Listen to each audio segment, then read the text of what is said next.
അള്ളാഹുവിൻ്റെ സ്വർഗത്തിലേക്ക് ഒരിക്കലും കടക്കാൻ കഴിയാതെ ഹതഭാഗ്യവാന്മാരായി പരാജയപ്പെടുന്ന ആളുകൾ,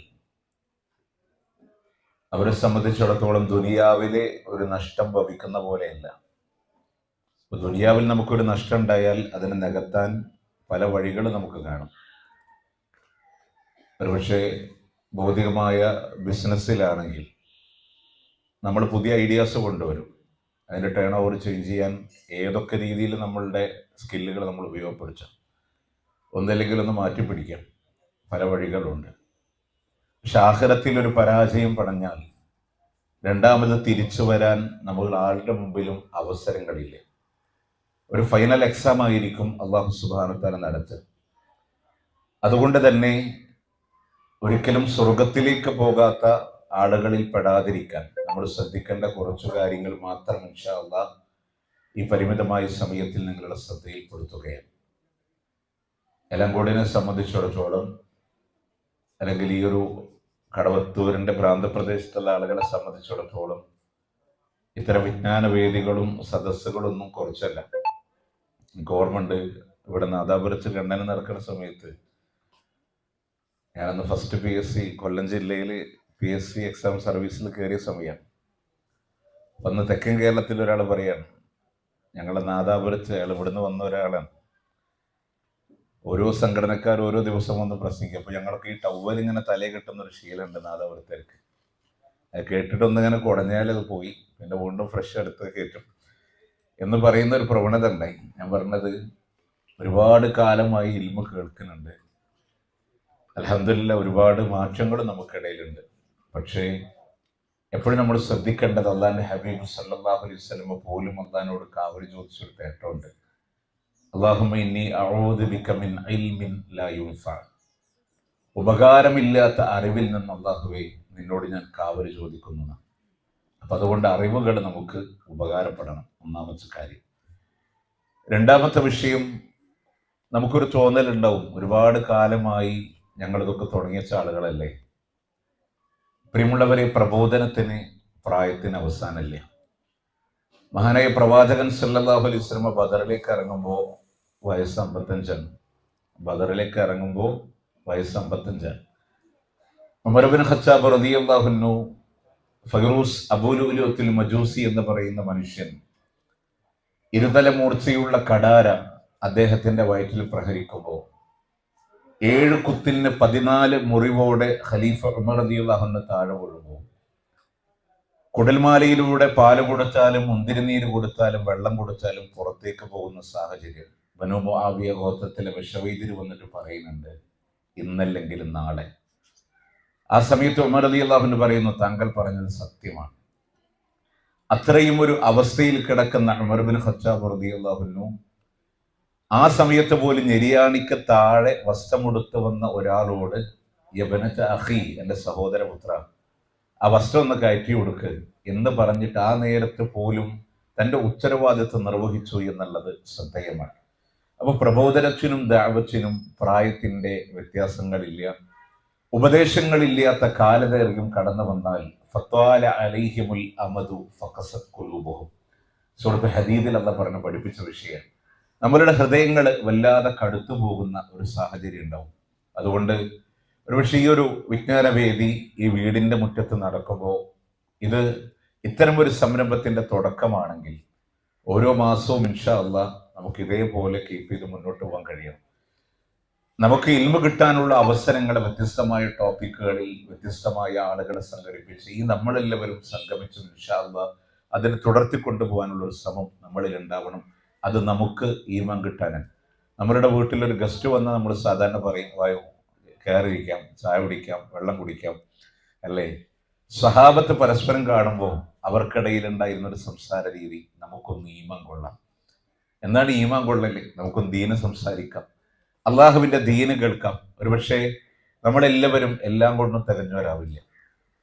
ഇൽമിൽ ഏറ്റക്കുറച്ചിലുണ്ടാവും, ഈമാനിൽ ഏറ്റക്കുറച്ചിലുണ്ടാവും, തഖ്വയിൽ ഏറ്റക്കുറച്ചിലുണ്ടാവും, ഭൗതിക സാഹചര്യങ്ങളിൽ സമ്പത്തിൻ്റെ മേഖലയിൽ ഏറ്റക്കുറച്ചിലുണ്ടാകും, സ്വസ്ഥതകളിലും സമാധാനങ്ങളിലും കുടുംബത്തിൻ്റെ സംതൃപ്തിയുടെ കാര്യത്തിൽ ഏറ്റക്കുറച്ചിലുണ്ടാവും. പക്ഷെ ഇതൊക്കെ നമുക്ക് ബാലൻസ് ചെയ്യാൻ കഴിയാവുന്ന, നമുക്ക് ഏത് പ്രതിസന്ധിയിലും സമാധാനം നൽകുന്നത് അള്ളാഹിന്റെ ദീനാണ്. അൽഹംദുലില്ലാ, അത് പഠിക്കാൻ വേണ്ടി, അറിയാൻ വേണ്ടി തരം അവസരങ്ങളെ നമ്മൾ ഉപയോഗപ്പെടുത്തുക എന്നുള്ളതാണ്. പ്രിയമുള്ളവരെ, അള്ളാഹുവിന്റെ ഖുർആൻ സൂറത്തു ആലി ഇമ്രാനിൽ ഞാൻ നിങ്ങളെ ആദ്യമായി ഓതിക്കേൾപ്പിച്ച ആയത്തിൽ അള്ളാഹു തആല പറയാൻ, എല്ലാ ശരീരങ്ങളും മരണത്തിന്റെ രുചി നോക്കുന്നതാണ്. മരിക്കാതെ ആരും ലോകത്തിലൂടെ ബാക്കിയില്ല. പ്രായത്തിന്റെ വലിപ്പത്തിന്റെ വ്യത്യാസമല്ലാതെ എല്ലാവരും ഇവിടെ പറയും. ഇപ്പൊ നമ്മൾ ഈ ക്ലാസ് നടക്കുന്ന ഈ വീട്ടിൽ പോലും ഒരു കുഞ്ഞുമോൻ അള്ളാന്റെ വിളിക്ക് ഉത്തരം നൽകി ഇവിടെ പറഞ്ഞതാണ്. അള്ളാഹു സുബ്ഹാനഹു വ തആല മഗ്ഫിറത്തും റഹ്മത്തും നൽകി അള്ളാഹ് അനുഗ്രഹിക്കട്ടെ.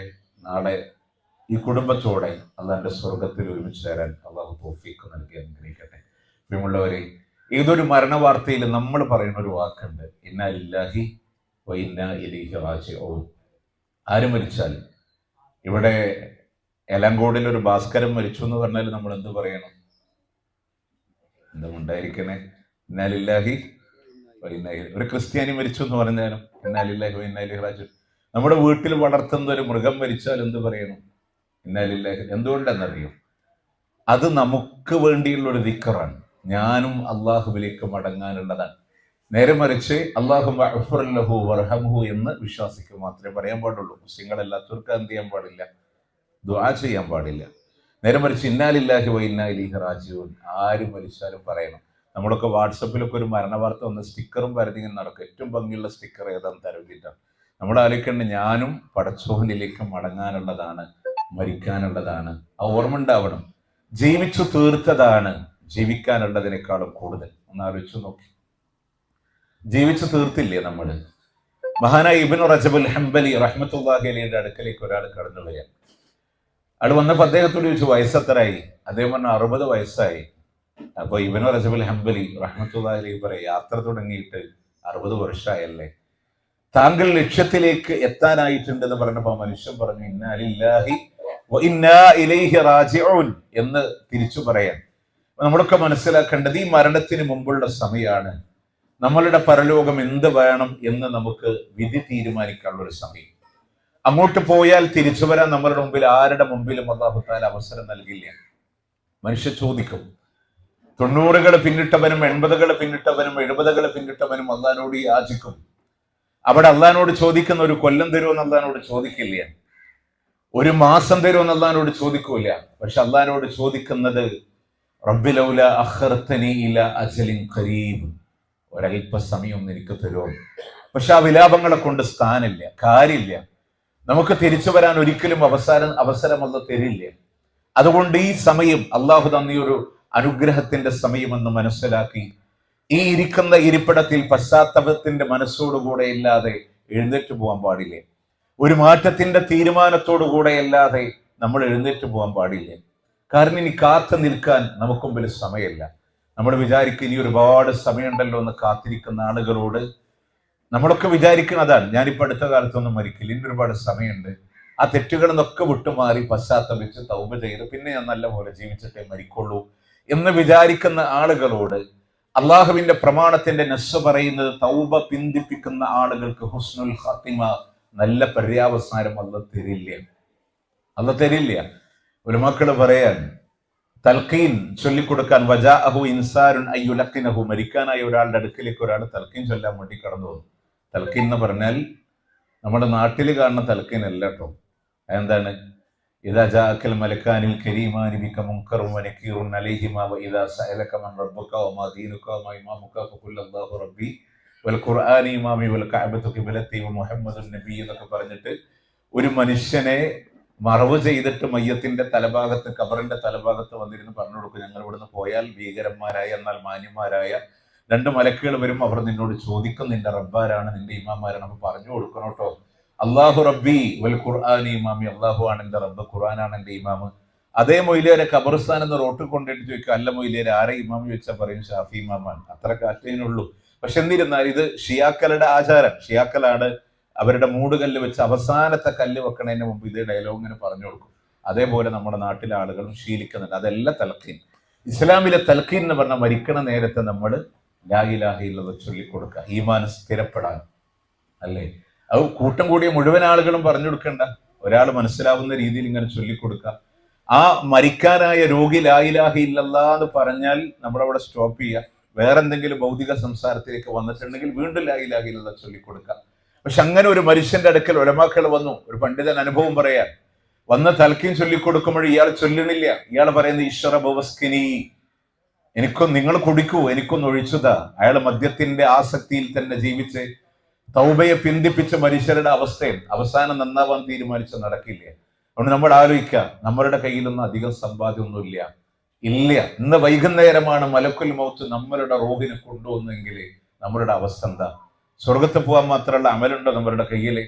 മഹാനായ അബൂ ഹുറൈറ റളിയല്ലാഹു അൻഹു ഒരു രാത്രിയെ 3 പകുത്തു വെച്ച് ഒരു ഭാഗം അള്ളാന്റെ പ്രവാചകരിൽ നിന്ന് പഠിച്ചത് ഹിഫ്ള് ചെയ്യും, ഒരു ഭാഗം അദ്ദേഹം കിടന്നുറങ്ങും, ഒരു ഭാഗം അള്ളാഹ്ക്ക് വേണ്ടി ആരാധനയിൽ കഴിച്ചു കൂട്ടും. അങ്ങനെ അവസാന കാലഘട്ടം വരെ രാത്രിയെ ഓഹരി വെച്ച് ജീവിച്ച അബൂ ഹുറൈറ റളിയല്ലാഹു അൻഹു മരിക്കണ നേരത്ത് സങ്കടപ്പെടാൻ. എന്തിനാ നിങ്ങൾ കരയണേ? അദ്ദേഹം പറയാണ്, അസ്സഫറു തവീൽ വസ്സാദു ഖലീൽ. എനിക്ക് യാത്ര പോകാൻ ഒരുപാട് ദൂരം എന്റെ മുമ്പിലുണ്ട്, പക്ഷേ വസ്സാദു ഖലീൽ, എന്റെ കയ്യിലെ വിഭവങ്ങള് വളരെ കുറച്ചേ ഉള്ളൂ എന്ന് അബൂ ഹുറൈറ റളിയല്ലാഹു അൻഹു. ഖബറും കടന്ന് മഹ്ശറും കടന്ന് സ്വർഗ നരകങ്ങളുടെ ദൂരം ഒരുപാടാണ്, പക്ഷെ എന്റെ കയ്യിൽ യാത്ര ചെയ്യാൻ വിഭവങ്ങളില്ല, വളരെ കുറച്ചേ ഉള്ളൂ. ഇങ്ങനൊക്കെ ജീവിച്ചിട്ട് അടാലിസൊക്കെ ഇൽമ പഠിച്ച് അള്ളാന്റെ മാർഗത്തിൽ സേവനം ചെയ്ത് ബോധരഹിതനായി ഭക്ഷണമില്ലാതെ മസ്ജിദ് നബിയുടെ ഓരത്ത് വീണു പോവാൻ ഒരു പട്ടണിക്കോലം ഓരത്ത് ടെന്റ് കെട്ടി ജീവിച്ച മഹാരഥന്മാരായ സഹാബ. നമ്മൾ ആലോചിച്ചോക്ക്, നമ്മളുടെ കയ്യിൽ എന്തല്ലേ?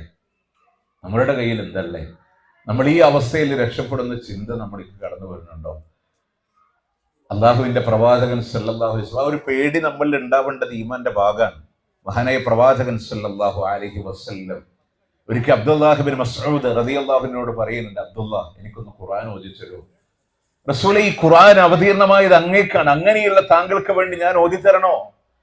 റഅബതി അൻ നസ്മഅഹു മിൻ ഗൈരി, മറ്റൊരാളിൽ നിന്ന് കേൾക്കാനുള്ള കൊതി കൊണ്ടാണ് അബ്ദുല്ലാഹ് ബിൻ മസ്ഊദ് റളിയല്ലാഹു അൻഹു പറയാൻ, ഓതി ഞാൻ ഇതുവരെ എത്തുമ്പോ വല്ലാത്തൊരു തേങ്ങൽ കേട്ടുകൊണ്ട് എന്റെ തല ഞാൻ ഉയർത്തി നോക്കുമ്പോ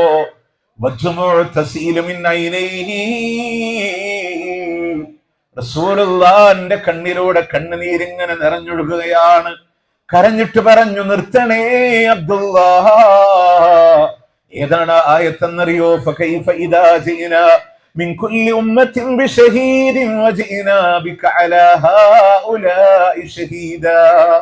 ഓരോ സമൂഹത്തിനും സാക്ഷികളായി അവരുടെ പ്രവാചകന്മാരെ കൊണ്ടുവരുമ്പോ, നബിയേ, അങ്ങയുടെ ഉമ്മത്തിന്റെ സാക്ഷിയായി അങ്ങയെ കൊണ്ടുവന്നാൽ എന്തായിരിക്കും അവസ്ഥ എന്ന റബ്ബിന്റെ ചോദ്യത്തിന്റെ മുമ്പിൽ അള്ളാന്റെ ഹബീബ് പോലും തകർന്നു പോവുകയാണ്. നാളെ സ്വർഗത്തില് കൊട്ടാരമുണ്ടെന്ന് അള്ളാഹു ഓഫർ ചെയ്ത റിയാദുസ് സാലിഹീൻ 1549 നമ്പർ ഹദീസ്. അള്ളാഹു സ്വർഗത്തിൽ കൊട്ടാരമുണ്ടെന്ന് കാത്തിരിക്കുന്നു. നമുക്ക് യാതൊരു ഉറപ്പുമില്ല. ആ ഉറപ്പുള്ള പ്രവാചകനാണ്. ഖുറാനിലെ 4 അധ്യായം സൂറത്തുൽ നിസാഇന്റെ 41 ആയത്ത് കേൾക്കുമ്പോ കരഞ്ഞിട്ട് പറഞ്ഞു, നിർത്തണേ അബ്ദുള്ള. നാളെ സ്വർഗത്തിന്റെ 8 കവാടങ്ങളിലൂടെ വിളിക്കപ്പെടുന്ന സ്വഹാബിയുണ്ട്, അബൂബക്കർ സിദ്ദീഖ് റളിയല്ലാഹു അൻഹു.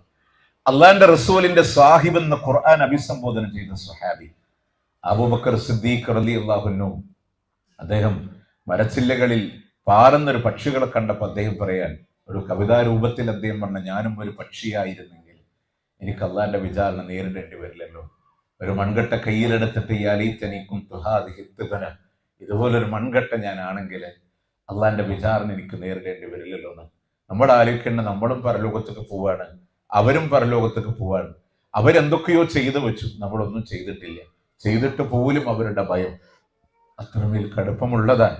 മഹാനായ ഉമർ ഇബ്നുൽ ഖത്താബ് റളിയല്ലാഹു അൻഹു മദീനയുടെ മസ്ജിദ് നബിയുടെ ഓരത്ത് അള്ളാന്റെ പ്രവാചകൻ അന്ന് ക്ലാസ് എടുക്കുമ്പോൾ മുത്തുനബി ആ മിമ്പറിൽ വെച്ച് പറയാൻ, സ്വർഗത്തിൽ ഒരു മനോഹരമായ അരുവിയുടെ ഓരത്ത് സുന്ദരമായ ഒരു വെള്ളക്കൊട്ടാരം കാണിക്കപ്പെട്ടു.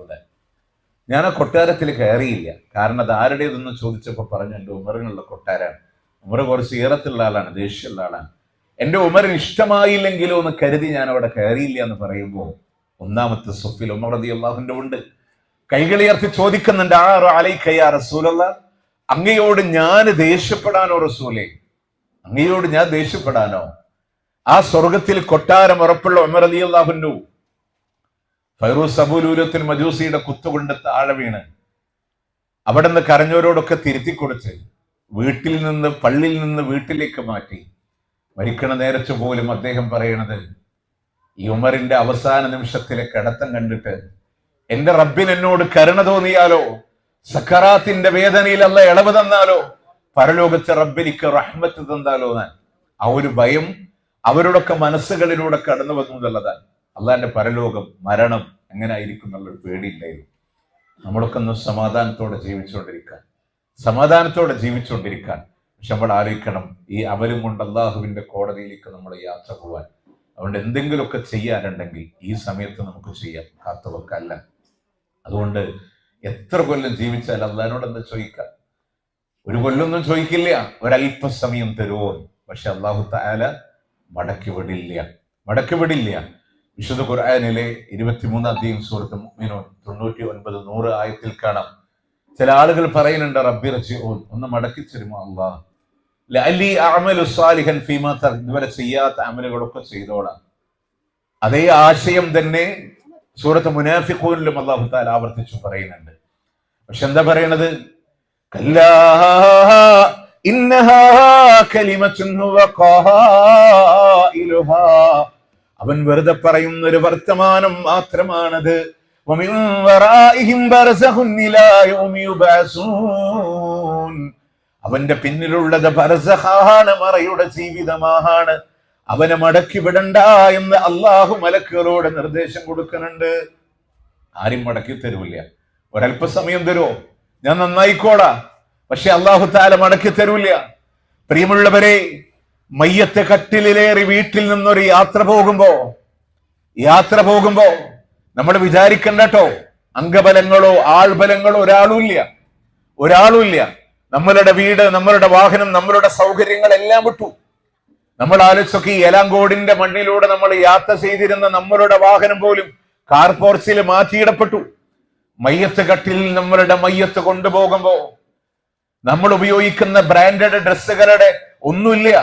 ഇവിടെ അങ്ങാടിയിൽ നിന്ന് കൊണ്ടുവന്ന കഫം പടവയിൽ നമ്മളെ കൊണ്ടുവന്ന് തിരിച്ചു കൊണ്ടുപോകുമ്പോ ആലോചിക്ക പ്രിയമുള്ളവർ, നമ്മൾ മാത്രമായിട്ട് പോണ ഒരു നിമിഷമുണ്ട്.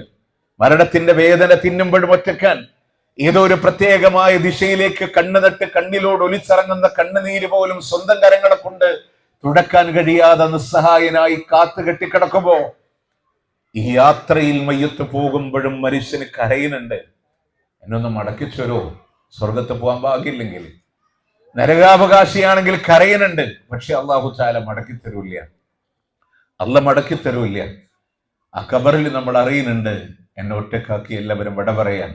ആ ശബ്ദം പോലും അള്ളാഹ് കേൾപ്പിക്കുമെന്ന് അള്ളാന്റെ പ്രവാചകൻ സല്ലല്ലാഹു അലൈഹി വസല്ലം പറഞ്ഞിട്ടുണ്ടെങ്കിൽ അത് ഹക്കാണ്, അത് സത്യമാണ്.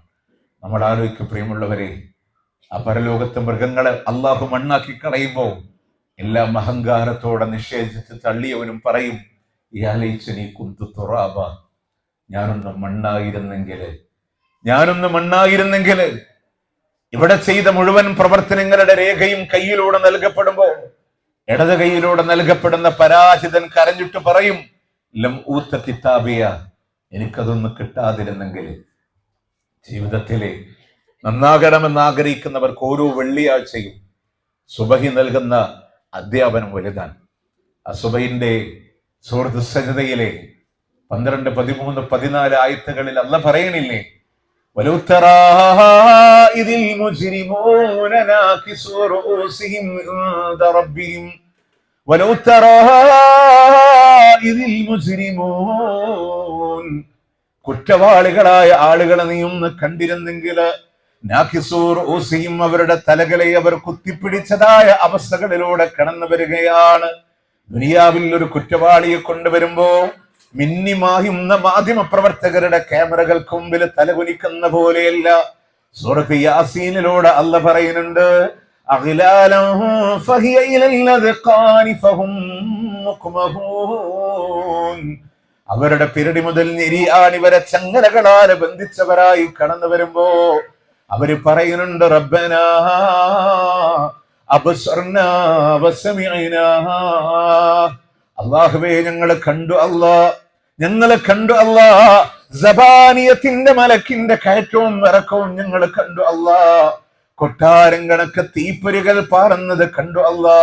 നരകത്തിന്റെ ഭയവിഹ്വലമായ കാഴ്ചകളെ ഞങ്ങൾ കണ്ടുപോയല്ലാ. വസമിഅനാ, അതിന്റെ ഇരമ്പലും മട്ടഹാസവും മലർച്ചയും ഞങ്ങൾ കേട്ടുപോയവരാണ് റബ്ബേ. ഫർജിഅനാ നഅമൽ സ്വാലിഹാ, ഞങ്ങളെ ഒന്ന് മടക്കി തരികയാണെങ്കിൽ നല്ലത് പോലെ അമല് ചെയ്തോളാം അല്ലാ. ഇന്നാ മൂഖിനൂൻ, തീർച്ചയായും ഞങ്ങളെ ദൃഢവിശ്വാസികളായിക്കൊള്ളാമല്ല. ഉറപ്പായുമല്ല, ഉറപ്പായുമല്ല എന്ന റബ്ബിനോട് കെഞ്ചി പറയുന്ന നിമിഷങ്ങളിലൂടെ അള്ളാഹു മടക്കി വിടുന്നില്ല. അള്ളാന്റെ മറുപടി വരുന്നുണ്ട്. ഫദൂഖൂ ബിമാ നസീതും ലിഖാഅ യൗമികും ഹാദാ. ഫദൂഖൂ, നിങ്ങൾ അനുഭവിച്ചോ, നിങ്ങൾ ആസ്വദിച്ചോ. ബിമാ നസീതും ലിഖാഅ യൗമികും ഹാദാ, ഈ ദിവസത്തെ കണ്ടുമുട്ടുമെന്നുള്ളതിനെ നിങ്ങൾ മറന്നതല്ലയോ? ദുനിയാവിന്റെ പളപളപ്പുകൾക്ക് പിന്നാലെ ഓടുമ്പോ അള്ളാന്റെ മുമ്പിൽ പഞ്ചമുച്ചമടക്കി നിൽക്കേണ്ടി വരുമെന്ന നാളിനെ നിങ്ങൾ മറന്നതല്ലയോ? അതുകൊണ്ട് അള്ളാഹ് പറയുന്നുണ്ട്, ഇന്നാ നസീനാക്കും, ഇന്ന് നാം നിങ്ങളെയും മറന്നു കളയുകയാണ്, ഇന്ന് നാം നിങ്ങളെയും മറന്നു കളയുന്നു എന്നാണ്. അതുകൊണ്ട് നിങ്ങൾ അനുഭവിച്ചോ, നിങ്ങൾ ആസ്വദിച്ചോ എന്ന് അല്ലാഹു തആല പറയും. അവിടെയും പടച്ചവനോട് പറയും, ഒന്ന് മടക്കി ചേരോ, നന്നായിക്കോണം. ഏതുവരെ പറയുന്നറിയോ? നരകം അടച്ചു മൂടപ്പെട്ടതാണ്. അതിലേക്ക് അതിന്റെ ആളുകൾ എറിയപ്പെടാൻ അതിന്റെ കമാനങ്ങൾ തുറക്കുമ്പോ, ചങ്ങലകളാൽ മുഖം കുത്തി വലിച്ച നരകത്തിന്റെ മുന്നിൽ കൊണ്ടുവരുമ്പോ, കൊട്ടാരം കണക്ക് തീപ്പൊരി പാറുന്ന നരകത്തില് ആ മനുഷ്യനെ വലിച്ചെറിയപ്പെടുന്നോ നോക്ക് നിങ്ങൾ. എന്റെ അടുത്ത മൂമെന്റ് നരകമെന്നറിയുമ്പോ ആ നിമിഷം കരഞ്ഞിട്ട് പറയുമല്ല, ഒരല്പസമയം ഒന്ന് മടക്കി തരോ. അള്ളാഹു മടക്കി തരൂല. വല്ലാഹു ശദീദുൽ ഇഖാബ്, അള്ളാഹു കഠിനമായി ശിക്ഷിക്കുന്നവനാണ്. പക്ഷെ അതിന്റെ കൂടെ ചേർത്ത് പഠിക്കണേ, വറഹ്മതി ഗലബത് ഗളബി, എന്റെ കാരുണ്യമാണ് എന്റെ കോപത്തിന് അതിജയിച്ചറിയുന്നാൻ. അതുകൊണ്ടാണ് അള്ളാഹു ഒരു വേദഗ്രന്ഥം ഇറക്കി നമുക്കത് പഠിപ്പിച്ചത്. അതുകൊണ്ടാണ് ഒരു പ്രവാചകനെ നമുക്ക് മുമ്പിൽ തന്നത്. അതുകൊണ്ടാണ് ഈ ഒരു അവസരം പോലും അള്ളാഹു നമുക്ക് മുമ്പിലൂടെ തന്നത്. എല്ലാം നേരത്തെ പറഞ്ഞു തന്നത് ഒരു മാറ്റത്തിന്റെ തീരുമാനമെടുക്കാനാണ്, രക്ഷപ്പെടണമെന്ന് തീരുമാനിക്കാനാണ്. അതുകൊണ്ട് ആര് നരകത്തിയിൽ നിന്ന് രക്ഷപ്പെട്ട് സ്വർഗത്തിൽ പ്രവേശിക്കാനുള്ള ഭാഗ്യം ലഭിക്കുന്നുവോ ഫഖദ് ഫാസ്, അവരാണ് വിജയിച്ചത് എന്നാൽ ഈ ദുനിയാവ് നമ്മളെ വഞ്ചിക്കുന്ന ഒരു വഞ്ചന ചരക്ക് മാത്രമെന്ന് മനസ്സിലാക്കാം. അതുകൊണ്ട് പ്രിയമുള്ളവരെ, തീരുമാനമെടുക്കണം. എനിക്കൊരിക്കലും ആ നരകത്തിലേക്ക് പോകാൻ കഴിയില്ല എന്നുള്ളതാണ്. ഒരുപക്ഷെ നമ്മളൊക്കെ ഒരുപാട് തൗഹീദ് ഉൾക്കൊണ്ട ആൾക്കാരും ഒരുപാട് കാലം മലയാള ഹുത്തുബ കേൾക്കാനുള്ള ഭാഗ്യമൊക്കെ കിട്ടിയുണ്ട്. നമ്മളൊക്കെ മനസ്സിലാക്കിയ ഒരു കാര്യമുണ്ട്, ഞാൻ എന്തായാലും തൗഹീദുള്ള ആളല്ലേ, കുറച്ചൊക്കെ തെറ്റൊക്കെ സംഭവിച്ചിട്ടുണ്ടെങ്കിലും എന്തായാലും അവസാനം ഇപ്പം ഞാൻ എന്തായാലും സ്വർഗത്തേക്ക് എത്തുമല്ലോ എന്നൊരു ചിന്താഗതിയൊക്കെ നമ്മളുടെ ആരുടെയെങ്കിലും ഒക്കെ മനസ്സിന് അടക്കി ഭരിക്കുന്നുണ്ടെങ്കിൽ, അള്ളാഹുവിന്റെ പ്രവാചകൻ സല്ലല്ലാഹു അലൈഹി വസല്ലമ പഠിപ്പിച്ച ഹക്ക് തന്നെയാണ്. ഒരാൾക്ക് തൗഹീദ് ഉണ്ടെങ്കിൽ മറ്റുള്ള തെറ്റുകളുടെ ശിക്ഷ അനുഭവിച്ചു കഴിഞ്ഞാൽ ഒരുപക്ഷെ ആ മനുഷ്യൻ അല്ലാഹു തആല സ്വർഗത്തിലേക്ക് കൊണ്ടുവന്നേക്കാം. പക്ഷേ ഒരു നിമിഷം പോലും ആ നരകത്തിനെ സഹിക്കാൻ നമ്മളെ കൊണ്ട് കഴിയില്ല, താങ്ങാൻ നമ്മളെ കൊണ്ട് കഴിയില്ല. കാരണം അത് നിസ്സാരമല്ല, അത് നിസ്സാരമല്ല. നിങ്ങൾ നോക്ക് പ്രിയമുള്ളവരെ, അള്ളാഹുവിന്റെ പ്രവാചകൻ സല്ലല്ലാഹു അലൈഹി വസല്ലം പോലും വല്ലാതെ കരഞ്ഞിട്ടുണ്ട്. ഒരിക്കൽ ആയിഷ റളിയല്ലാഹു അൻഹയുടെ കൂടെ താമസിക്കുന്ന ദിവസം മുത്തനബി കടന്നു വരുമ്പോ ആയിഷ റളിയല്ലാഹു അൻഹ ഒരൽപ്പം റൊമാൻറ്റിക് ആയിട്ട് പ്രവാചകനോട് സംസാരിച്ചു, റസൂലേ അങ്ങയുടെ മാറത്തുനിന്ന് തലവെച്ച് കിടക്കണമെന്ന്. അള്ളാഹിന്റെ പ്രവാചകൻ പറയുന്നുണ്ട്, ആയിഷ ഇന്ന് അതിന് പറ്റിയ ദിവസമല്ല ആയിഷ, ഇന്നിറങ്ങിയ ആയത്തുകൾ എന്റെ മനസ്സിനെ ഉൾക്കിടലും കൊള്ളിക്കുന്നുണ്ട് ആയിഷ, പായെടുക്കുക ആയിഷ, ഞാനൊന്ന് നിസ്കരിക്കട്ടെ എന്ന് പറഞ്ഞ ലോകത്തിന്റെ പ്രവാചകൻ സല്ലല്ലാഹു അലൈഹി വസല്ലം അവിടുത്തെ കാലിന്റെ മേലെ നീര് വരുവോളം ആ രാത്രിയിലൂടെ നിസ്കരിക്കുന്നുണ്ട്. അതാണ് നമ്മൾ ഹദീസിലൊക്കെ പഠിച്ചത്, അഫല അകൂനു അബ്ദൻ ശുക്കൂറ, ഞാൻ എൻ്റെ അള്ളാഹ്ക്ക് നന്ദിയുള്ള ഒരടിമയായി തീരേണ്ട ആയിഷ എന്ന് ചോദിച്ചത് ആ രാത്രിയിലെ നിസ്കാരം. അന്ന് പ്രവാചകൻ ഇത്ര വേദനിപ്പിക്കുമാറ് ഇറങ്ങിയ ആയത്ത് ഏതാണെന്നറിയും? സൂറത്തു ആലി ഇംറാൻ 190-191 ആയത്തുകളാണ്. ഇന്ന ഫീ ഖൽഖിസ് സമാവാതി വൽ അർളി വഖ്തിലാഫിൽ ലൈലി വൻ നഹാരി ലആയാതിൻ ലിഉലിൽ അൽബാബ്. തീർച്ചയായും ആകാശഭൂമികളുടെ സൃഷ്ടിപ്പില് രാപ്പകലുകൾ മാറി മാറി വരുന്നതിലും ബുദ്ധിയുള്ള ആളുകൾക്ക് ദൃഷ്ടാന്തമുണ്ട്. الذين يذكرون الله قياما وقعودا وعلى جنوبهم. അവരുടെ നൃത്തത്തിലും ഇരുത്തത്തിലും കിടത്തത്തിലുമെല്ലാം അവരല്ലാഹനെ കുറിച്ച് ഓർക്കുന്ന ആളുകളാണ്. വയതഫക്കറൂന ഫീ ഖൽഖിസ് സമാവാതി വൽ അർള്. ആകാശഭൂമികളുടെ സൃഷ്ടിപ്പിനെ സംബന്ധിച്ച് അവർ ചിന്തിക്കുമ്പോ അവര് പറയുന്നുണ്ട്, റബ്ബനാ മാ ഖലഖത ഹാദാ ബാതിലാ. അല്ലാഹുവേ, ഇതൊന്നും നീ വെറുതെ സൃഷ്ടിച്ചതല്ലല്ലോ അല്ലാഹ്. സുബ്ഹാനക, നിന്റെ പരിശുദ്ധതയെ ഞാൻ വാഴ്ത്തുന്നുണ്ട്. ഫഖിനാ അദാബന്നാർ, നരകത്തിന്റെ തീയിൽ നിന്ന് കാത്തു രക്ഷിക്കണേ അല്ലാഹ്. ആകാശഭൂമികളെ, രാപ്പകലുകൾ മാറി മാറി വരുന്നതിന്, സൂര്യനെ ചന്ദ്രനെ അല്ലാഹു തന്ന മനുഷ്യനുള്ള അനുഗ്രഹമാണെങ്കിലോ, നന്ദി ചെയ്യാനുള്ള മനസ്സില്ലെങ്കിലോ, അല്ലാഹു നരകത്തിലൂടെ ഇടുന്നതാണ് വിഷയമെങ്കിലോ, റബ്ബനാ ഇന്നക മാ തുദ്ഖിലിൻ നാറ ഫഖദ് അഖ്സൈത വമാ ലിൽളാലിമീന മിൻ അൻസാർ. അല്ലാഹുവേ, ആരെയെങ്ങാനും നീ നരകത്തിലൂടെ പ്രവേശിപ്പിച്ചു കഴിഞ്ഞാൽ അവർക്കൊരു സഹായിയും ഇല്ല അല്ലാഹ്. ഒരാളും അവരെ രക്ഷിക്കാനില്ല റബ്ബേ. അക്രമികൾക്ക് ഒരു സഹായില്ല, ഒരു സഹായില്ല. ഈ ആയത്ത് കേട്ടിട്ട് റസൂലുള്ളാഹി സ്വല്ലല്ലാഹു അലൈഹി വസല്ലം ഒരു രാത്രി മുഴുവൻ നിന്ന് നിസ്കരിക്കണേ. മഹാനായ ഉമർ ബിൻ അബ്ദുൽ അസീസ് റളിയല്ലാഹു അൻഹു ഫഅൻദർച്ചുക്കും നാറൻ തലല്ലാ എന്നുള്ള ആയത്ത് കേട്ട് ബോധരഹിതനായി അദ്ദേഹം താഴ്ത്തു വീഴാൻ. നരകം അത്രമേൽ ഭയാനകരമാണ്, അത്രമേൽ ഭയാനകരമാണ്. നമ്മളൊക്കെ മനസ്സിലാക്കേണ്ടത്, എന്ന് പോകേണ്ടി വന്നാലും ആ നരകത്തിന്റെ വക്കിലേക്ക് ഞാനില്ല എന്ന് തീരുമാനിക്കാൻ ഈ സമയത്ത് അതിന് നമ്മുടെ ഉള്ളിൽ ഒരു ഭയം വേണം, ഒരു ഗാംഭീര്യം നമ്മുടെ ഉള്ളിൽ വേണം. അത് നിസ്സാരമായ സംഭവമല്ല. അതിന്റെ ആഴം പോലും അബൂ ഹുറൈറ റളിയല്ലാഹു അൻഹു ഉദ്ധരിക്കുന്ന ഹദീസിൽ കാണാം. കുന്നാ മഅ റസൂലില്ലാഹി സ്വല്ലല്ലാഹു അലൈഹി വസല്ലം, ഞങ്ങൾ അല്ലാഹുവിന്റെ ഹബീബിന്റെ കൂടെ ഇരുന്നു. ഇത് സമിഅനാഹാ വജബാ,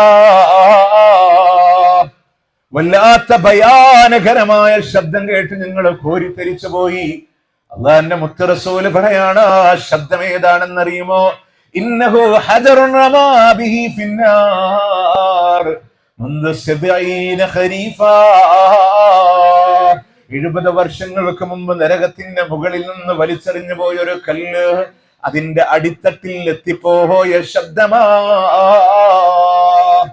നരകത്തിന്റെ മുകളിൽ നിന്ന് വലിച്ചെറിഞ്ഞൊരു കല്ല് അതിന്റെ താഴേക്ക് എത്താൻ 70 വർഷങ്ങളോളം സഞ്ചരിക്കേണ്ടി വന്നിട്ടുണ്ടെങ്കിൽ ആ നരകത്തിന്റെ ആഴം അത്രമേൽ വലുതാണ്.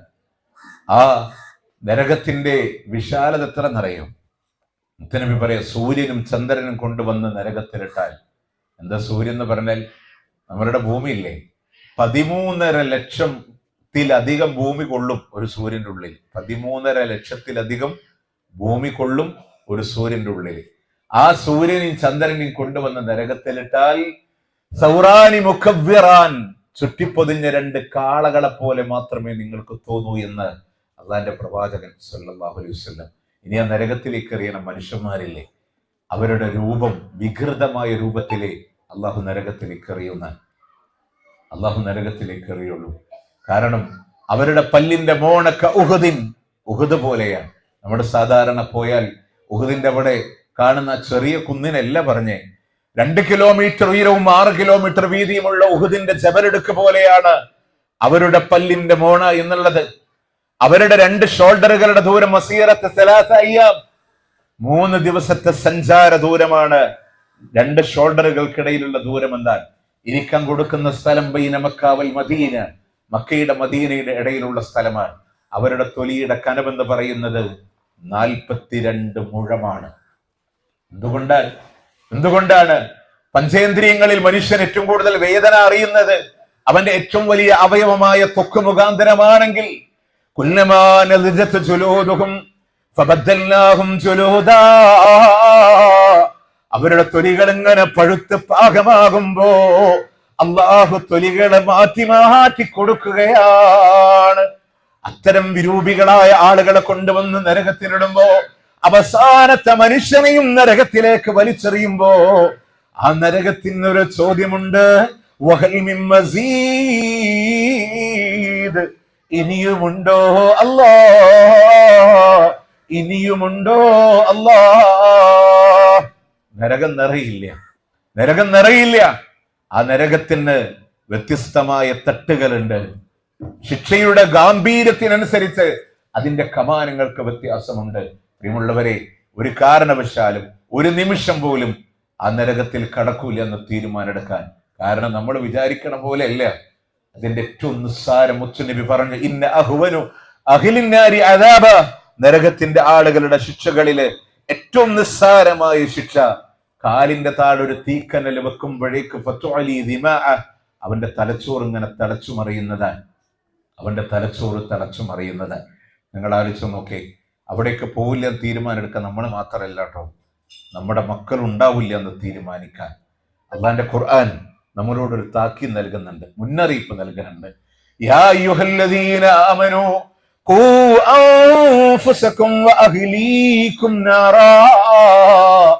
യാ അയ്യുഹല്ലദീന ആമനൂ, അല്ലയോ വിശ്വാസികളായ ആളുകളെ, ഖൂ അൻഫുസകും വഅഹ്ലീകും നാറാ, നിങ്ങളുടെ ശരീരത്തെ നിങ്ങളുടെ കുടുംബത്തെ ആ നരകത്തിന്റെ തീയിൽ നിന്ന് രക്ഷപ്പെടുത്തണേ.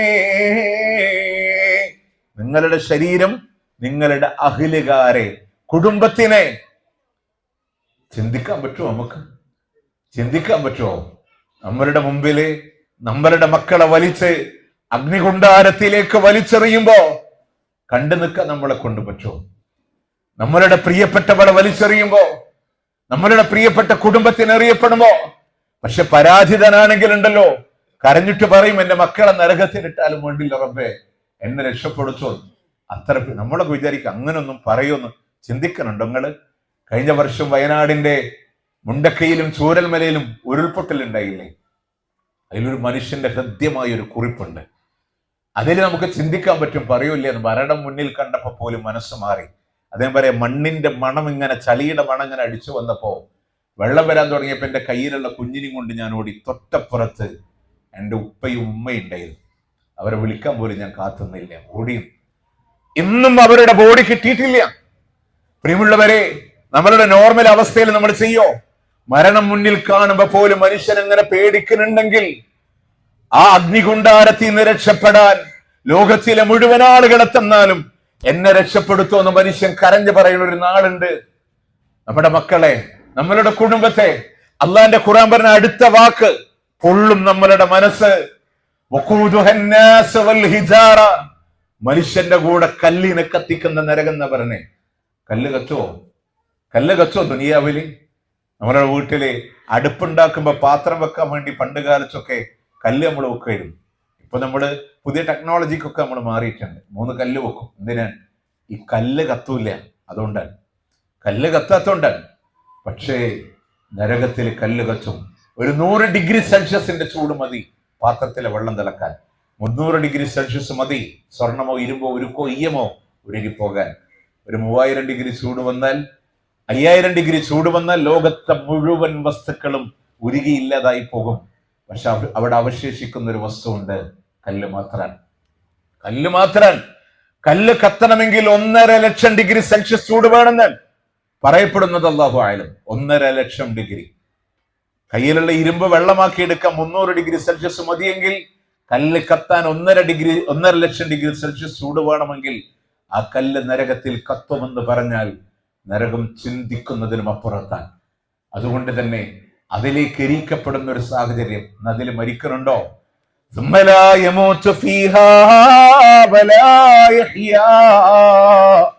പിന്നീട് ജീവിതമില്ല, മരണമില്ല, ശാശ്വതമായി അനുഭവിക്കേണ്ടി വരുന്നൊരു ഇടമാണ്. ശാശ്വതമായി അനുഭവിക്കേണ്ടി വരുന്നൊരിടാണ്. അതുകൊണ്ട് തന്നെ ഒരിക്കലും ആ നരകത്ത് പോവാതിരിക്കാൻ നമ്മൾ ശ്രദ്ധിക്കേണ്ട കാര്യം. പക്ഷെ എന്തെന്നറിയോ? നരകത്തിൽ നിന്ന് രക്ഷപ്പെട്ടു പോകേണ്ടത് എവിടേക്കാണ്? അള്ളാന്റെ സ്വർഗത്തിലേക്കാണ്. ഒന്ന്, ഞാൻ നേരത്തെ പറഞ്ഞ പോലെ ഒരു ആത്മപരിശോധന ഉണ്ടാവണം. എൻ്റെ കയ്യിലുണ്ടോ? അമലുണ്ടോ? ഇന്ന് വരെ ഒരാവർത്തി അള്ളാന്റെ ഖുർആൻ വായിച്ചു നോക്കിയ എത്ര ആളുണ്ടാവും നമ്മളുടെ കൂട്ടത്തിൽ? ഇത്രയൊക്കെ വന്നില്ലേ ആയുസ്സിന്? 3,23,000-ലധികം വരുന്ന ഹർഫുകൾക്ക് ഓരോ ഹർഫിനും നോർമലി 10 നന്മ വെച്ച് അള്ളാഹു താല പഠിപ്പിച്ചിട്ട് എത്ര സമ്പാദിക്കാൻ നമുക്ക് കഴിഞ്ഞിട്ടുണ്ടല്ലോ എൻ്റെ ഖുർആനെന്ന് നമ്മൾ ആലോചിച്ച വട്ടപൂജയായിരിക്കും. 5 വക്ത നിസ്കാരം കൊടുക്കുന്നുണ്ട് അള്ളാഹ് അല്ലെ, 25 മിനിറ്റ് ഒരു ദിവസം കൊടുത്തുകൊണ്ട് ആയിട്ടുണ്ടോ നമ്മളുടെ ലൈഫിൽ? അതും അതിലെത്ര 10-ൽ എത്ര എനിക്ക് കിട്ടുമെന്ന് നമ്മൾ ആലോചിച്ചിട്ടുണ്ടോ? മനസ്സും ഏകാന്തമായ ചിന്തയും അള്ളാഹു തൃപ്തിപ്പെടുന്ന രീതിയിൽ നിസ്കരിക്കാൻ, ആ നിസ്കാരം കഴിഞ്ഞ് സലാം വീട്ടിയാൽ ഒരു അസ്തഗ്ഫിറുല്ലാഹ് എന്നെങ്കിലും മാനിയിട്ട് പറയാൻ, കാരണം അള്ളാഹ് സ്വീകരിക്കില്ലെന്ന് അറിയില്ല, നിസ്കാരം അതിന്റെ പൂർണ്ണതയിൽ എത്തിയിട്ടുണ്ടോന്ന് അറിയില്ല, അപാകതകൾ ഉണ്ടെങ്കിൽ എൻ്റെ റബ്ബേ എനിക്കൊന്ന് പുറത്തു തരണേന്ന് പറയാനുള്ള മനസ്സിന് ഇരിക്കാൻ പോലും നമുക്ക് സമയം കിട്ടിയിട്ടുണ്ടോ? ഒരുപാട് തിങ്കളും വ്യാഴങ്ങളും കടന്നുപോയി. എത്ര സുന്നത്ത് നോമ്പ് എൻ്റെ അക്കൗണ്ടിലുണ്ടെന്ന് പറയാൻ, എത്ര റമദാനിലെ നോമ്പ് തന്നെ അതിൻ്റെ അർത്ഥവത്തായ രീതിയിൽ എൻ്റെ കയ്യിലുണ്ടെന്ന് പറയാൻ നമ്മൾ ആലോചിച്ച് നോക്കിയാൽ നമ്മളുടെ കയ്യിൽ ഒന്നുമില്ല പ്രിയമുള്ളവരെ, ഒന്നുമില്ല. അതുകൊണ്ട് ഇവിടെ നിന്ന് ഞാനത് പറഞ്ഞ ഇരിക്കുന്ന ഇരിപ്പിടത്തിൽ പശ്ചാത്താപത്തിന്റെ ഒരു മനസ്സോടെയല്ലാതെ ചെയ്തു വെച്ച പാപങ്ങൾ ഒരു പക്ഷേ ആരോടും പറയാനില്ല, മനസ്സിലുണ്ടായാൽ മതി. ആരോടും തിന്മകളെ പരസ്യപ്പെടുത്തേണ്ട കാര്യമില്ല. സ്വർഗത്ത് പോണ സൗഭാഗ്യവാന്മാരായ ആളുകൾക്ക്, വിശ്വാസികൾക്ക് അള്ള കൊടുക്കുന്ന ഏറ്റവും വലിയ കാരുണ്യം എന്താണെന്നറിയാം? അള്ളാഹിന്റെ വിചാരണ രഹസ്യമായിരിക്കുന്ന മറട്ടിട്ടാണ് അള്ള വിചാരണ ചെയ്യുക. അള്ളാഹു ആ തൗഫീഖ് നമുക്ക് നൽകട്ടെ. ഇല്ലെങ്കിൽ നമ്മുടെയൊക്കെ അവസ്ഥ എന്തായിരിക്കും? ഈ മൈക്കിന്റെ മുമ്പിൽ കാണുന്ന എന്നെ നിങ്ങൾ കണ്ടിട്ടുള്ളൂ, എൻ്റെ പേഴ്സണൽ ലൈഫ് നിങ്ങൾക്ക് അറിയില്ല. ഇവിടെ ഇരിക്കണ ഈ ഡ്രസ്സ് അയൺ ചെയ്ത് സുന്ദരന്മാരായിട്ട് വന്നിരിക്കണം നമ്മൾ പരസ്പരം കാണുന്നുള്ളൂ, നമ്മുടെ ഉള്ള ആരും അറിഞ്ഞിട്ടില്ല. അതറിയുന്ന റബ്ബാണ്. ആ റബ്ബ് നമ്മളുടെ രഹസ്യങ്ങൾ മുഴുവൻ പരസ്യമാക്കിയാൽ നമുക്കറിയില്ല. പക്ഷെ അള്ളാഹു സുബ്ഹാനഹു വ തആല സ്വർഗത്ത് പോണ വിശ്വാസികളെ രഹസ്യ വിചാരണ നടത്തണേ. അവരുടെ ആ വിചാരണ പോലും മനുഷ്യൻ വിചാരിക്കും, പഠിച്ചോനെ എന്നെ നരകത്ത് കിടുവോന്ന് വരെ നമ്മൾ ചിന്തിക്കും. പക്ഷേ അള്ളാഹു സ്വർഗത്തേക്ക് മാറ്റും. അതുകൊണ്ട് തന്നെ തിന്മകളുണ്ടോ പരസ്യപ്പെടുത്താനല്ല, പക്ഷെ അള്ളാഹിനോട് പറയാം, പശ്ചാത്തപിക്കാം. ഇനി കാത്തുവെക്കാനില്ല പ്രിയമുള്ളവരെ, കാത്തുവെക്കാനില്ല. നമ്മളുടെ റബ്ബ് അത്രയും നമ്മളോട് കാരുണ്യവാനാണ്. നിങ്ങൾ ആലോചിച്ച് നോക്ക്. ഞാൻ 1-2 ഉദാഹരണം പറഞ്ഞ പെട്ടെന്ന് നിങ്ങളുടെ ഹൃദയത്തിലേക്ക് തട്ടുന്നത്. അള്ളാഹുവിന്റെ പ്രവാചകൻ സല്ലല്ലാഹു അലൈഹി വസല്ലം മുമ്പിൽ സീറത്ത് ഇബ്നു ഹിഷാം എന്ന് പറയുന്ന ചരിത്രഗ്രന്ഥത്തിൽ കാണാം, ഒരാൾ മുത്തനബിയുടെ മുമ്പിൽ കടന്നു വന്നു. റസൂലേ, കഴിഞ്ഞുപോയ കാലങ്ങളിലെ പാപങ്ങളൊക്കെ ഇസ്ലാം സ്വീകരിച്ചാൽ പൊറിച്ചു കിട്ടുമോ? മുത്തനബി സല്ലല്ലാഹു അലൈഹി വസല്ലം തീർച്ചയായും അള്ളാഹ് പൊറിച്ചു തരും. ആ മനുഷ്യൻ ഇസ്ലാം സ്വീകരിച്ചിട്ട് ചോദിച്ചു, ഹംസയെ കൊന്നവന് മാപ്പുണ്ടോ? ഹംസയെ കൊന്നവന് മാപ്പുണ്ടോ? മുത്തനബി ചോദിക്കുന്നുണ്ട്, നീ വക്ഷിയാണോ? അന്ത വക്ഷി? അതേ റസൂലേ, അറിയില്ലായിരുന്നു, അങ്ങേക്ക് പ്രിയപ്പെട്ടവനാണെന്ന് അറിയില്ലായിരുന്നു. അടിമത്തപ്പാളയത്തിന്റെ മോചനത്തിന് ഹിന്ദു ഓഫർ ചെയ്തപ്പോ നേരിടാൻ ധൈര്യമില്ലാതെ ഒരു പാറക്ക് പിന്നിൽ ഇങ്ങനെ ഒളിച്ചിരുന്നതാണ്. ശത്രുവിനോട് അടരാടിയിട്ട് ഹംസ റളിയല്ലാഹു അൻഹു മുന്നിൽ വന്നപ്പോ കയ്യിലുള്ള ചാട്ടുളി അദ്ദേഹത്തിനെ ലക്ഷ്യമാക്കി എറിഞ്ഞു എന്ന് പറയുമ്പോൾ മുത്ത് റസൂൽ ചോദിക്കുന്നുണ്ട്, ഹൽ തസ്തതി അൻ തഗീബ അന്നി, പറ്റുമെങ്കിൽ എൻ്റെ മുമ്പിൽ വരാതിരിക്കോ വക്ഷി? നിന്നോട് എനിക്ക് വെറുപ്പല്ല, നിന്റെ മുഖം കാണുമ്പോൾ എനിക്ക് എൻ്റെ ഹംസയെ ഓർമ്മ വരാണ്. അന്ന് നാട് വിട്ടതാ വക്ഷി. പിന്നീട് വക്ഷി അബൂബക്കർ റളിയല്ലാഹു അൻഹുവിന്റെ ഖിലാഫത്ത് കാലത്ത് യമാമ യുദ്ധത്തിൽ മുസൈലിമത്തുൽ കദ്ദാബിനെ കൊന്നത് വക്ഷിയാണ്. എന്ത് പറയണം പേര് കേൾക്കുമ്പോൾ? റളിയല്ലാഹു അൻഹു. മുസൈലിമത്തുൽ കദ്ദാബിനെ കൊന്നതും വക്ഷിയാണ് റളിയല്ലാഹു അൻഹു. ആ വക്ഷിക്ക് മാപ്പ് കൊടുത്ത അള്ളാഹിനോടാണ്. സയ്യിദി ശുഹദാ യാ ഹംസ എന്ന് അല്ലാഹുവിന്റെ റസൂല് നെഞ്ചുപൊട്ടി പറഞ്ഞ ദിവസം അന്ന്. ഉഹദിന്റെ സകലമാന പരാജയങ്ങൾക്ക് കാരണമാകാൻ ഒരു കാരണക്കാരനായി പ്രവർത്തിച്ചൊരു വ്യക്തിത്വം ഉണ്ടായിരുന്നു. അന്നത്തെ ശത്രുക്കളുടെ പടത്തലവൻ ഖാലിദ് ബിൻ വലീദ് റളിയല്ലാഹു അൻഹു അല്ലേ? ആ മലയുടെ പിന്നിലൂടെ വന്ന മുസ്ലിങ്ങൾക്ക് നേരെ അറ്റാക്ക് ചെയ്യാമെന്ന തന്ത്രം മെനഞ്ഞത് ഖാലിദ് ബിൻ വലീദ് റളിയല്ലാഹു അൻഹുവാണ്. നിങ്ങൾ നോക്ക് പ്രിയമുള്ളവരെ, മഹാനായ മുസ്അബ് ബിൻ ഉമൈർ റളിയല്ലാഹു അൻഹു ഷഹീദായി കിടക്കാൻ, 2 കൈയും മറ്റുപോയി നെഞ്ചിന്റെ മേലെ തുളയിട്ട് തൊട്ടപ്പുറത്ത് കിടക്കുന്നത് ഹംസത്ത് ബിൻ അബ്ദുൽ മുത്തലിബ്. തന്റെ പ്രിയപ്പെട്ട സഹാബ ഒരുപാട് പേര് ഷഹീദാണ്, അവയവങ്ങൾ മുറിക്കപ്പെട്ടവരായ ഒരുപാട് പേര്. അന്ന് പ്രവാചകൻ സല്ലല്ലാഹു അലൈഹി വസല്ലം ഓരോരുത്തർക്കായി ഖബർ കുഴിക്കാൻ കഴിയാതെ വിശാലമായ ഖബർ കുഴിക്കുമ്പോ കൂടുതൽ ഖുർആനുള്ളവരെ ഖിബലയുടെ ഭാഗത്തേക്ക് ആദ്യം കിടത്തണേ സഹാബ എന്ന് അള്ളാഹിന്റെ മുത്തുനബി പറയുമ്പോ പ്രവാചകന്റെ ശരീരം പോലും രക്തത്തിലൂടെ കുളിച്ചുപോയ ആ ദിവസമില്ലയോ പ്രിയമുള്ളവരെ? ഇതിനെ മുഴുവൻ തന്ത്രം മെനഞ്ഞ് ആ ശത്രുക്കളുടെ പടത്തലവന്റെ പേര് കേൾക്കുമ്പോ ഇന്ന് എലാങ്കോടിരുന്ന് നമ്മൾ പറയും ഖാലിദ് ഇബ്നു വലീദ് റളിയല്ലാഹു അൻഹു. അദ്ദേഹം സഹാബിയാണ്. പട നയിച്ച ഒരു യുദ്ധത്തിൽ പോലും പരാജയം കണ്ടിട്ടില്ലാത്ത പടനായകൻ. നോക്ക് നിങ്ങള്, ഖാദിസിയ എന്ന് പറയുന്ന ചരിത്രപ്രധാനമായ യുദ്ധത്തിലൂടെ കിസ്റ കൈസറിന്റെ സിംഹാസനം പോലും അട്ടിമറിക്കാൻ തന്ത്രം മെനയാൻ പ്രാപ്തിയുണ്ടായിരുന്ന ഖാലിദ് ഇബ്നു വലീദ് റളിയല്ലാഹു അൻഹു.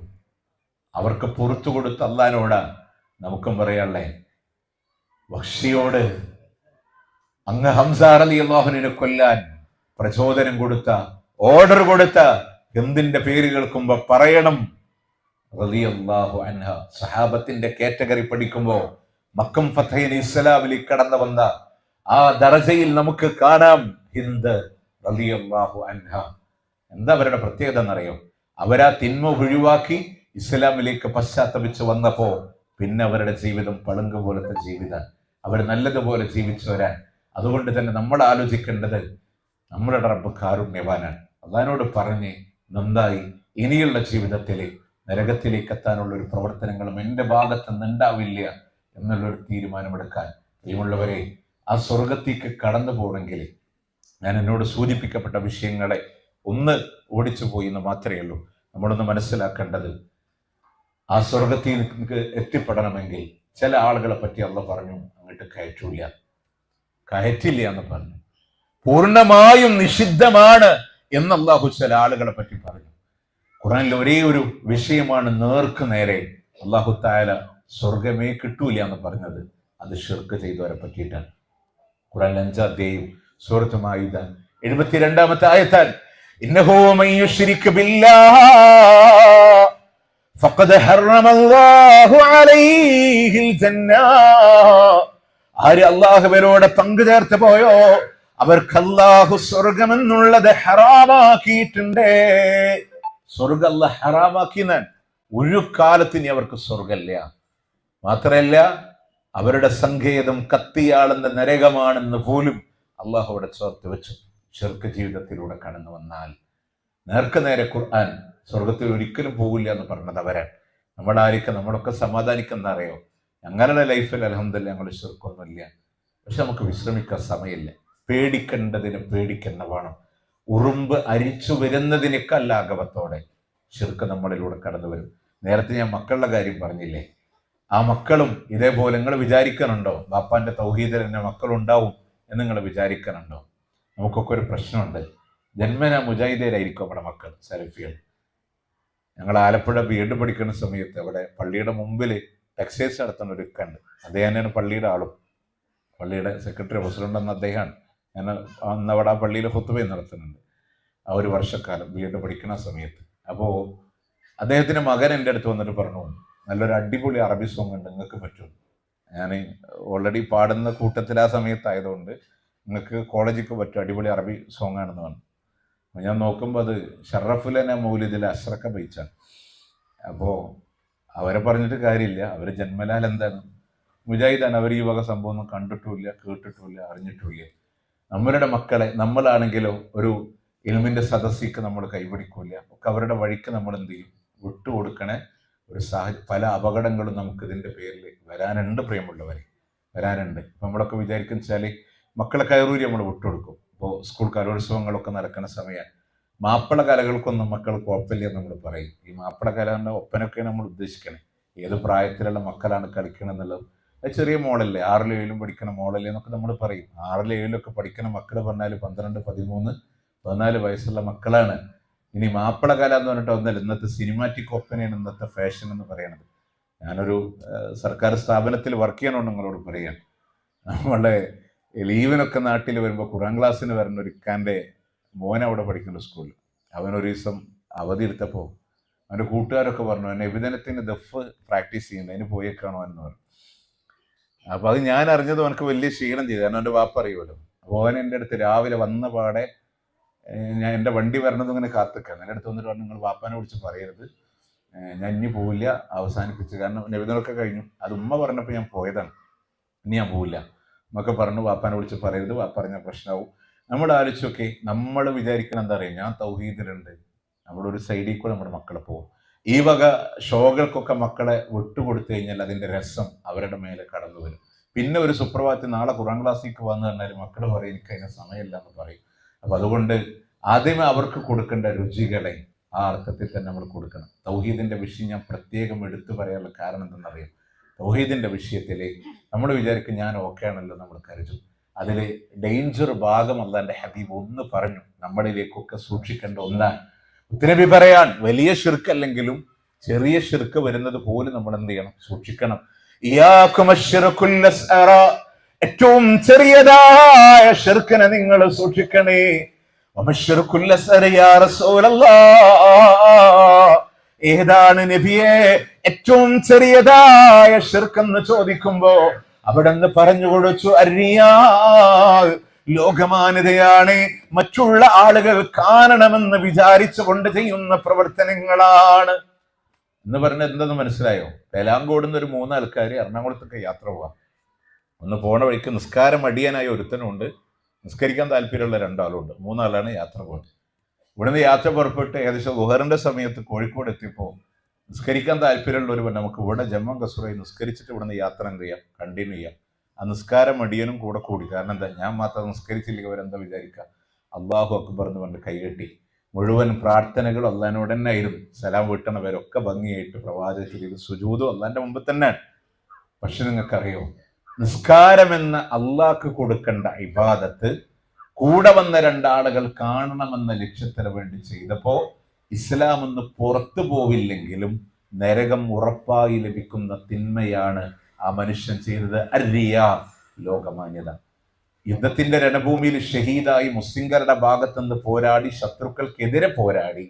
ആ പോരാട്ടത്തിൽ മുസ്ലിങ്ങൾക്ക് നേട്ടല്ലേ ആണ്. പക്ഷെ അയാളുടെ നീയത്ത് എന്താ വന്നേ, ആളുകളൊക്കെ വിചാരിക്കട്ടെ ഞാനൊരു ധീരനാണ്, അവനെ നരകത്തിലേക്ക് എറിഞ്ഞോന്ന് അള്ളാഹു മലക്കുകളോട് ഉത്തരവ് കൊടുക്കുന്ന 2ാമത്തെ മനുഷ്യൻ പറയുന്നുണ്ട്, പഠിച്ചോനെ ഞാൻ ഒരുപാട് സ്വതക്ക ചെയ്തിട്ടുണ്ട്. നീ അവന്റെ സമ്പാദ്യം മറ്റൊരാൾക്ക് വെറുതെ കൊടുത്തതാ, തിരിച്ചു വാങ്ങിയിട്ടും കൂടിയില്ല. പക്ഷേ ആ കൊടുത്തത് കൊണ്ട് ഞാൻ വലിയ ധർമ്മിഷ്ഠനാണ് ആളുകൾ കരുതണം എന്നുള്ള ചിന്ത വന്നപ്പോൾ അള്ളാന്റെ പ്രീതി ആഗ്രഹിക്കുന്നിടത്ത് ജനങ്ങൾ വന്നു പോയി അല്ലേ. 3ാമത്തെ വിഷയം ഇൽമ പഠിപ്പിച്ചു കൊടുത്തവനെ നീ വലിയ പണ്ഡിതനാന്ന് കാണിക്കാൻ വേണ്ടിയിട്ടാണ്. നിങ്ങൾ ആലോചിച്ചൊക്കെ, ഞാനെന്ന് സുബൈന്റെ മുമ്പ് തൃശ്ശൂരിൽ നിന്ന് യാത്ര തിരിച്ചതാണ് ഇവിടേക്ക്. അവിടുത്തെ ക്ലാസ് കഴിഞ്ഞു ഇവിടേക്ക് വന്നു. നിങ്ങൾ ആലോചിച്ചൊക്കെ ഈ യാത്ര ചെയ്ത് എനിക്ക് തോന്നുകയാണ് ഇവിടെ എലാങ്കോട് നിങ്ങൾ ഇരിക്കുമ്പോൾ നിങ്ങളൊക്കെ ഒന്ന് വിചാരിക്കട്ടെ, എനിക്ക് കുറച്ചൊക്കെ ഇൽമുണ്ടെന്ന് കാണിക്കാനാണ് ഞാൻ സംസാരിച്ചത് എന്നുണ്ടെങ്കിൽ, എൻ്റെ സംസാരം കടന്നു വരുന്നുണ്ടെങ്കിൽ നാളെ ഈ ശബ്ദം ശ്രവിക്കുന്ന നിങ്ങൾ മുഴുവനും സാക്ഷിയാണ്. ഈ ശബ്ദം ശ്രവിക്കുന്ന നിങ്ങൾ മുഴുവനും സാക്ഷിയാണ്. നാളെ അള്ളാന്റെ കോടതിയില് എന്റെ ഇരുകാല് വലിച്ചുകൊണ്ട് നരകത്തിലേക്ക് എറിയുന്നതിന് നിങ്ങളായിരിക്കും അള്ളാന്റെ കോടതിയിലെ സാക്ഷി. ഖുർആനല്ലേ, ഹദീസല്ലേ, ദീനല്ലേ, തസ്കിയത്തല്ലേ, ആളുകളെ നന്നാക്കാനല്ലേ, ഒക്കെ ശരിയാണ്. പക്ഷെ അള്ളാന്റെ പ്രീതിയുടെ സ്ഥാനത്ത് ജനങ്ങളുടെ പ്രീതി ആഗ്രഹിച്ചാൽ ലോകമാന്യതയാണ്. അതുപോലെ ഷിർക്കുൽ അസ്ഗറാണെങ്കിൽ അല്ലാത്തവരോട് പ്രാർത്ഥിച്ചാലോ, അള്ളാഹു അല്ലാത്തവരോട് ദുആ ചെയ്താലോ അപകടം. ഇനി ഒരു കാര്യം കൂടെ പറഞ്ഞോട്ടെ, നമ്മുടെ മക്കളെ പോലും നമ്മുടെ ഷിർക്കിലേക്ക് തള്ളിവിടരുത്. അത് ഞങ്ങൾ ചെയ്യൂലല്ലോ നിങ്ങൾ പറയിപ്പോ. പക്ഷെ ഒരു വിവാഹാന്വേഷണം വന്നാലേ നമ്മൾ ദീന് പലപ്പോഴും പരിഗണിക്കാറില്ലേ. അതിന്റെ അപകടം നിങ്ങൾ അറിയാൻ വേണ്ടിയിട്ടാണ് ഞാൻ പറയണേ. കാരണം എന്തെന്നറിയോ, ഒന്നുകിൽ പുതിയപ്പിളനെ സെലക്ട് ചെയ്യുമ്പോൾ ഓന്റെ ഭൗതികമായ സാഹചര്യങ്ങളൊക്കെ നമ്മൾ നോക്കും, ദീൻ നമ്മൾ നോക്കൂല. ഓൻ ചിലപ്പോൾ ജാറത്ത് പോണവനാവും, ഓൻ ചിലപ്പോൾ ഷിർക്കിന്റെ വക്താവായിട്ട് പ്രചരണം നടത്തുന്ന ഒരാളായിരിക്കും, അതിന്റെ വക്താവായിരിക്കാം. അല്ലെങ്കിൽ മകനെ വേണ്ടി കൊണ്ടുവരുന്ന പെൺകുട്ടി ആ രൂപത്തിലായിരിക്കാം. അടുത്തൊരു തലമുറക്ക് പോലും അപകടങ്ങൾ കടന്നു വന്നേക്കാം. പിന്നെ നമ്മളൊക്കെ പറയുന്ന ഒരു ഉടായിപ്പ് ന്യായം ഉണ്ടല്ലോ, നമ്മളെടുത്തേക്കല്ലേ വരുന്നത്, നമ്മളെ നന്നാക്കിക്കൂടാം.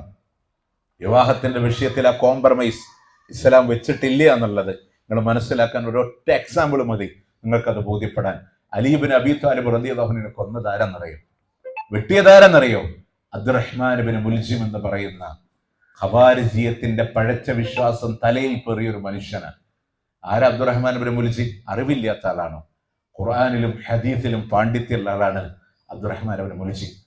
ഒരു കാലഘട്ടത്തിൽ അലി ഇബ്നു അബീ ത്വാലിബ് റളിയല്ലാഹു അൻഹുവിന്റെ റൈറ്റ് ഹാൻഡ് ആയി ജീവിച്ച ആളാണ്. നമുക്ക് സഹാബത്തിന്റെ കൂടെ വളർന്ന ഒരാളാണ് അബ്ദുറഹ്മാൻ ഇബ്നു മുൽജിം. ഖവാരിജിയത്തിൽപ്പെട്ട ഒരു പെണ്ണിനെ കണ്ടപ്പോ ഇദ്ദേഹത്തിന്റെ മനസ്സിൽ ഒരു പ്രണയം തോന്നി അവരെ വിവാഹം കഴിക്കാൻ വേണ്ടി.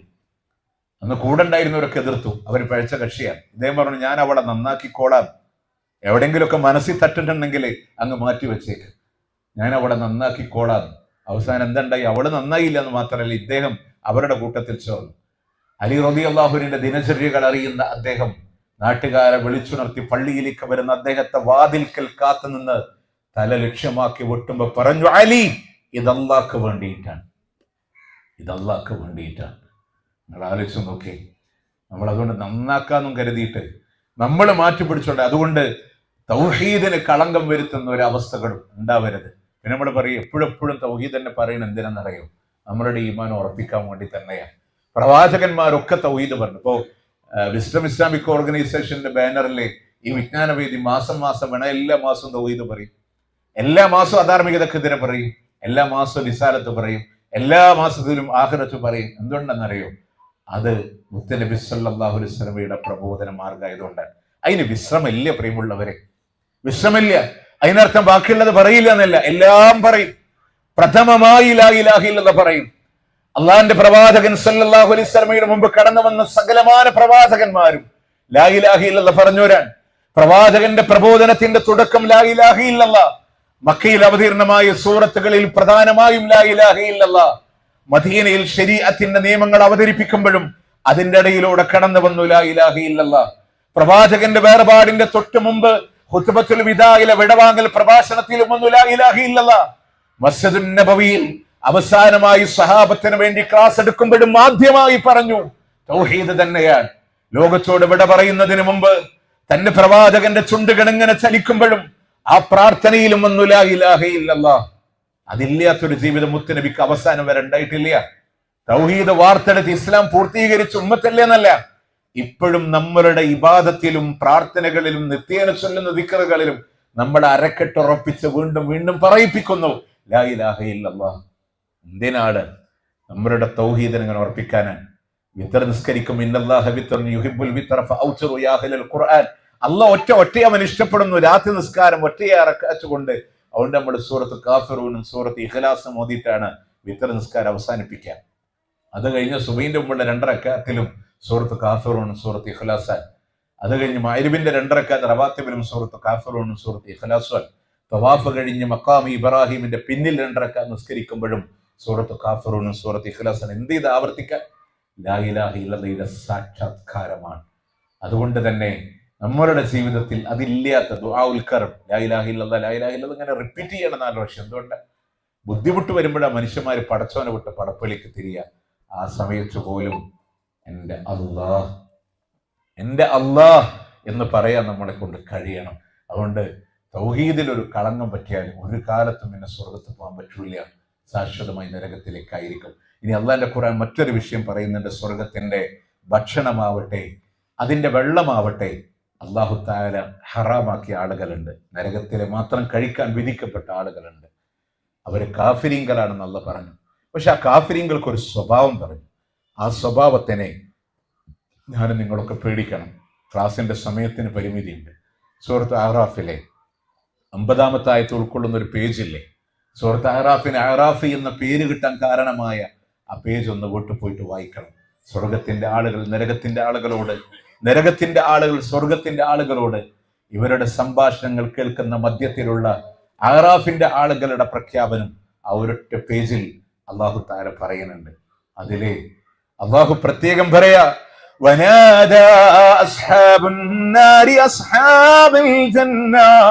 സ്വർഗത്തിന്റെ ആളുകളോട് നരകത്തിന്റെ ആളുകൾ വിളിച്ചു ചോദിക്കുന്നുണ്ട്, അന്നഫീലു അലൈനാ മിനൽ മാ, ഒരു തുള്ളി വെള്ളമൊന്ന് ഞങ്ങൾക്കൊന്ന് ചൊരിഞ്ഞു തരോ, ഔ മിമ്മാ റസഖകുമുല്ലാഹ്, അതല്ലെങ്കിൽ അല്ലാഹു തന്ന ഉപജീവനങ്ങളിൽ നിന്ന് ഞങ്ങൾക്കൊന്ന് തരുമോ, ഒരു തുള്ളി വെള്ളം തരോ, ഒരു തരി ഭക്ഷണം തരുമോ.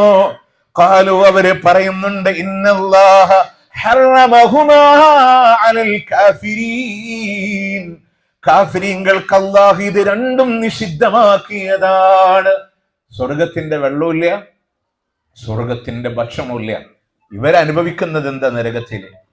ഇവരനുഭവിക്കുന്നത് എന്താ നരകത്തില്? പ്രിയമുള്ളവരെ, ദരി എന്ന് പറയുന്ന കൈപ്പേറിയത്, മുള്ളുകൾ നിറഞ്ഞത്, എസലീൻ എന്ന് പറയുന്ന ഒരു കോരി മാത്രം, ഒരു കയ്യിൽ എന്ന് പറഞ്ഞാൽ അറബി പദമാണ് ശരിക്കും.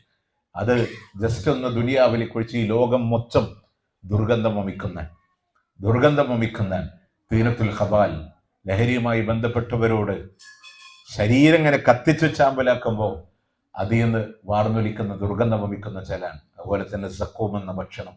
അള്ളാന്റെ ഖുർആനും ഹദീസിലും ഒരുപാട് വിഷയങ്ങൾ പഠിപ്പിക്കുന്നുണ്ട്. തിളച്ചുമറിയുന്ന ഹമീം എന്ന് പറയുന്ന, നമ്മുടെ ആലോചിച്ചൊക്കെ ഇതൊന്നും നമുക്ക് താങ്ങാൻ കഴിയുന്നതല്ല. ഒരു തുള്ളി ദാഹജലം അവരുടെ വായിലേക്ക് ഒഴിക്കുമ്പോഴേക്ക് യശ്വിൽ വുജൂഹ്, മുഖം മൊത്തം, നമുക്കറിയണ പദാൻ അല്ലേ, ഷവായ് യശ്വിൽ വുജൂഹ്, അവരുടെ മുഖം മൊത്തം പൊള്ളിപ്പോകും, അത്ര കഠിനമാണ്. അതുകൊണ്ട് ഒരു തുള്ളി വെള്ളമില്ല കരഞ്ഞിട്ട് പറയാൻ. അപ്പൊ അവര് പറയും, ഇത് സ്വർഗത്തിലെ വെള്ളമാകട്ടെ ഭക്ഷണമാകട്ടെ നിങ്ങൾക്ക് കാഫിരീങ്ങൾക്ക് നിഷിദ്ധമാണ് എന്നവരോട് പറയുമ്പോ, അല്ലദീന ഇത്തഖദൂ ദീനഹും ലഹ്വൻ വലഹിബാ, അവരുടെ മതത്തിന് കളിയായി വിനോദമായി കണ്ടവരാണ്. ഈ ജീവിതത്തിന്, അവരുടെ മതത്തിനെ കളിയും വിനോദവുമായി കണ്ടവരാണ് അവർ. ആ ഒരു സ്വഭാവം നമ്മളിൽ ഉണ്ടോ എന്നുള്ളത് നമ്മൾ ആലോചിച്ച് നോക്കിയാൽ മതി. വിനോദത്തോടും കളികളോടൊക്കെ വല്ലാത്തൊരു അഭിരുചി, ഒരു താല്പര്യമൊക്കെ തോന്നുന്ന ഒരു തലമുറയിൽ നമ്മളുള്ളത്. ഞാൻ അതുകൊണ്ടാണ് നേരത്തെ പറഞ്ഞത്, ഇവിടെ നിന്ന് വാപ്പാരാലോചിച്ചാൽ മതി എൻ്റെ മക്കളെ ഞാൻ കൂടെ കൂട്ടിയിട്ടുണ്ടോ എന്നുള്ളത്.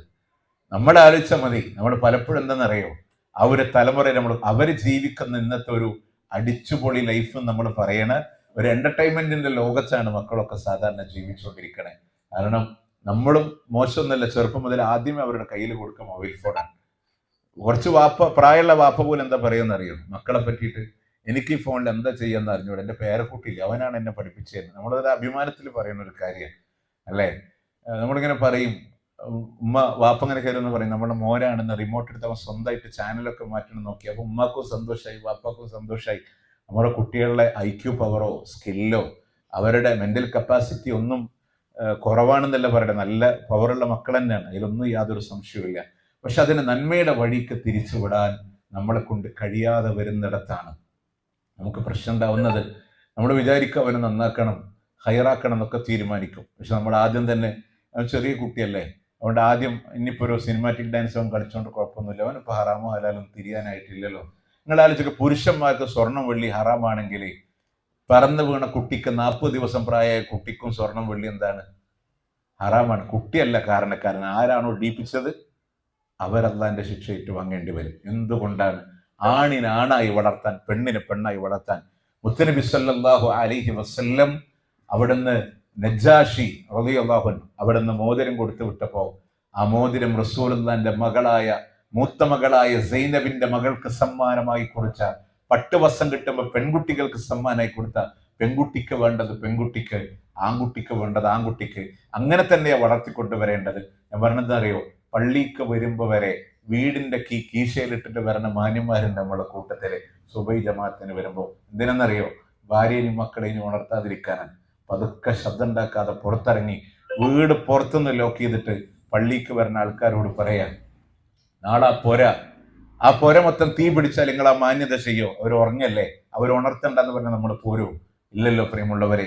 അള്ളാഹു തന്ന ഫിത്രത്തിൽ ആ മക്കളെ നേരത്തെ നീറ്റതാൻ, അവരെ കിടത്തി ഉറക്കിയത് ആരാന്നറിയോ? നമ്മൾ തന്നെ. ഉമ്മാന്റെ സൗകര്യത്തിന് വേണ്ടി അവിടെ തന്നെ കിടന്നു എന്ന് പറഞ്ഞ് ഉറക്കി ശീലിപ്പിച്ചവർ നമ്മളാണ്. അവരെ നമ്മൾ തുറന്നു കൊടുത്തൊരു ലോകമുണ്ട്. 1.5 വയസ്സായ കുട്ടിക്ക് ലഘുവായ ഭക്ഷണം കഴിക്കാൻ വേണ്ടിയിട്ട് നമ്മൾ കണ്ട ടെക്നോളജി എന്താണെന്നറിയോ? LED TV ഓണാക്കി വെച്ചു കൊടുക്കും, അതിലിങ്ങനെ കാർട്ടൂൺ കാണിച്ചു കൊടുക്കും, ഇല്ലേ? പഴയ ഉമ്മാരില്ലേ, നിങ്ങൾ ആലോചിച്ചൊക്കെ ഇബ്രാഹിം നബിയുടെ കഥയും മൂസാ നബിയുടെ കഥയും ഈ ഇരിക്കുന്ന മുതിർന്നവരോട് പറയണേ. നിങ്ങൾ ആദ്യമായി കേട്ടത് എവിടുന്ന? മദ്രസ എന്നാണോ? പള്ളി ഖുത്ബ എന്നാണോ? ഉമ്മാന്റെ ഒക്കത്തെന്നാൽ മുറ്റത്ത് കൊണ്ടുവന്ന് ചോറ് വാരി തരുമ്പോൾ അമ്പിളി മാമനെ കാണിച്ചു കൊടുക്കുമ്പോൾ ഓട്ടോമാറ്റിക്കലി കുട്ടി വായ തുറക്കുന്നുള്ള സൈക്കോളജി പഠിച്ചിട്ടൊന്നുമല്ല. ആ ചോറ് വാരി തരുമ്പോൾ പ്രവാചകന്മാരുടെ കഥ പറഞ്ഞെന്ന് നമ്മളുടെ മനസ്സിലെ റിയൽ ഹീറോസ് ഹംസ റളിയല്ലാഹു അൻഹു, ഉമർ റളിയല്ലാഹു അൻഹു, മൂസാ നബി ഒക്കെ ഇട്ട് മാറിയത് അവർ പറഞ്ഞു തന്നുകൊണ്ടാണ്. ഇന്ന് നമ്മളിങ്ങനെ ടിൻഡു മോനിട്ട് കൊടുത്തിട്ട് ചോറ് കൊടുക്കുമ്പോൾ ഇങ്ങോട്ട് വിളിച്ച് അങ്ങോട്ട് ഓടാൻ ടിൻഡു മോന്റെ ക്യാരക്ടർ കുട്ടികൾ കാട്ടിയില്ലെങ്കിലേ അതിലേ അത്ഭുതമുള്ളൂ. അതുകൊണ്ട് പലപ്പോഴും നമ്മൾ ആലോചിക്കേണ്ടത്, ഈ അടിച്ചുപൊളിയുടെ കാലഘട്ടത്തിൽ നമ്മുടെ മക്കളെ നരകത്തിലേക്ക് വിടാതിരിക്കാൻ, അവർ പോവാതിരിക്കാൻ, നമ്മളും ആ ഒരവസ്ഥയിൽ ശ്രദ്ധ കേന്ദ്രീകരിക്കാൻ നമ്മൾ ശ്രദ്ധിക്കേണ്ടതുണ്ട്. ജീവിതത്തെ കളിയും വിനോദവുമായി കാണുന്ന ആളുകളോട് പ്രിയമുള്ളവരെ, ഒന്ന് രണ്ട് കാര്യം പെട്ടെന്നൊന്ന് ഓടിച്ച് ഞാൻ ഇൻഷാ അല്ലാഹ് ഈ സംസാരം ഇവിടെ അവസാനിപ്പിക്കുകയാണ്. ഇനി അള്ളാഹുവിന്റെ പ്രവാചകൻ സല്ലല്ലാഹു അലൈഹി വസല്ലം സ്വർഗത്തിലേക്ക് കടക്കൂല എന്ന് പറഞ്ഞ കുറച്ച് ആളുകളുണ്ട്. അവരാരെന്നറിയോ? വിശാലമായ ഹദീസുകളിൽ ഒരുപാട് വിഷയങ്ങളുണ്ട്. ഒന്ന് രണ്ടെണ്ണം പെട്ടെന്ന് ഓടിച്ച് പറയാം. ഒന്ന് നമ്മൾ മനസ്സിലാക്കേണ്ട, മഹാപാപങ്ങള് നരകത്തിക്കുള്ളതാണ്. പ്രത്യേകം നമ്മൾ ശ്രദ്ധിക്കണം. മഹാപാപം എന്ന് പറഞ്ഞാൽ നമ്മുടെ ഒക്കെ മനസ്സിൽ ഓടി വരുന്നതാണ് 7 മഹാപാപങ്ങളാണ്. അതല്ലട്ടോ, ഏതൊരു തെറ്റിന് അല്ലാഹു നരകമുണ്ടെന്ന് പറഞ്ഞോ അത് മുഴുവനും മഹാപാപാണ്. മിനൽ കബായിരി ശത്മുർ റജുൽ വാലിദൈ, മഹാപാപങ്ങളിൽ പെട്ടതാണ് ഒരാള് മാതാപിതാക്കളെ ചീത്ത പറയലെന്ന് പറഞ്ഞപ്പോ സഹാബത്ത് ചോദിക്കുന്നുണ്ട്, വഹൽ യശ്തിമുർ റജുൽ വാലിദൈ, ഒരാളങ്ങനെ മാതാപിതാക്കളെ ചീത്ത വിളിക്കുമോ നബിയേ? റസൂൽ പറയാണ്, യസുബ്ബു അബാഹു വയസുബ്ബു അബാ, ഇവൻ അവന്റെ വാപ്പാനെ ചീത്ത വിളിക്കും, അപ്പൊ അവൻ ഇവന്റെ വാപ്പാനെ വിളിക്കും. ഇവൻ അവന്റെ ഉമ്മാക്ക് ചീത്ത പറയും, അപ്പൊ അവൻ ഇവന്റെ ഉമ്മാനെ ചീത്ത പറയും. മറ്റൊരാളുടെ മാതാപിതാക്കളെ ചീത്ത പറയുന്നത് പോലും നരകത്തിലെത്തുന്ന മഹാപാതകമാണെന്ന് പഠിപ്പിച്ചു തരുമ്പോ നമ്മൾ ആലോചിക്കേണ്ടത് അതൊക്കെ ഒഴിവാക്കപ്പെടേണ്ടതാണ്. എന്നാൽ അവിടെ പ്രവാചകൻ സല്ലല്ലാഹു അലൈഹി വസല്ലം പറയാണ്, സലാസത്തുൻ ലാ യൻദുറുല്ലാഹു ഇലൈഹിം യൗമൽ ഖിയാമ, 3 വിഭാഗം ആളുകളെ ഖിയാമത്ത് നാളിൽ അല്ലാഹു നോക്കൂല. വസലാസത്തുൻ ലാ യദ്ഖുലൂനൽ ജന്ന,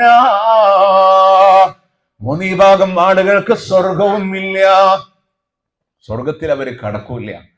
അല്ലാഹ് അവരെ നാളെ തിരിഞ്ഞു നോക്കൂല എന്ന് പറഞ്ഞ എന്താന്ന് മനസ്സിലായോ നിങ്ങൾക്ക്?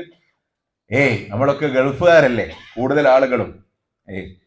മെജോറിറ്റി ബിസിനസ്സുകാരെ മാറ്റിവെക്ക്, സാധാരണക്കാരും ജോലി ചെയ്യണവരും ലേബേഴ്സും ഒക്കെ നിങ്ങൾ ആലോചിച്ചോ.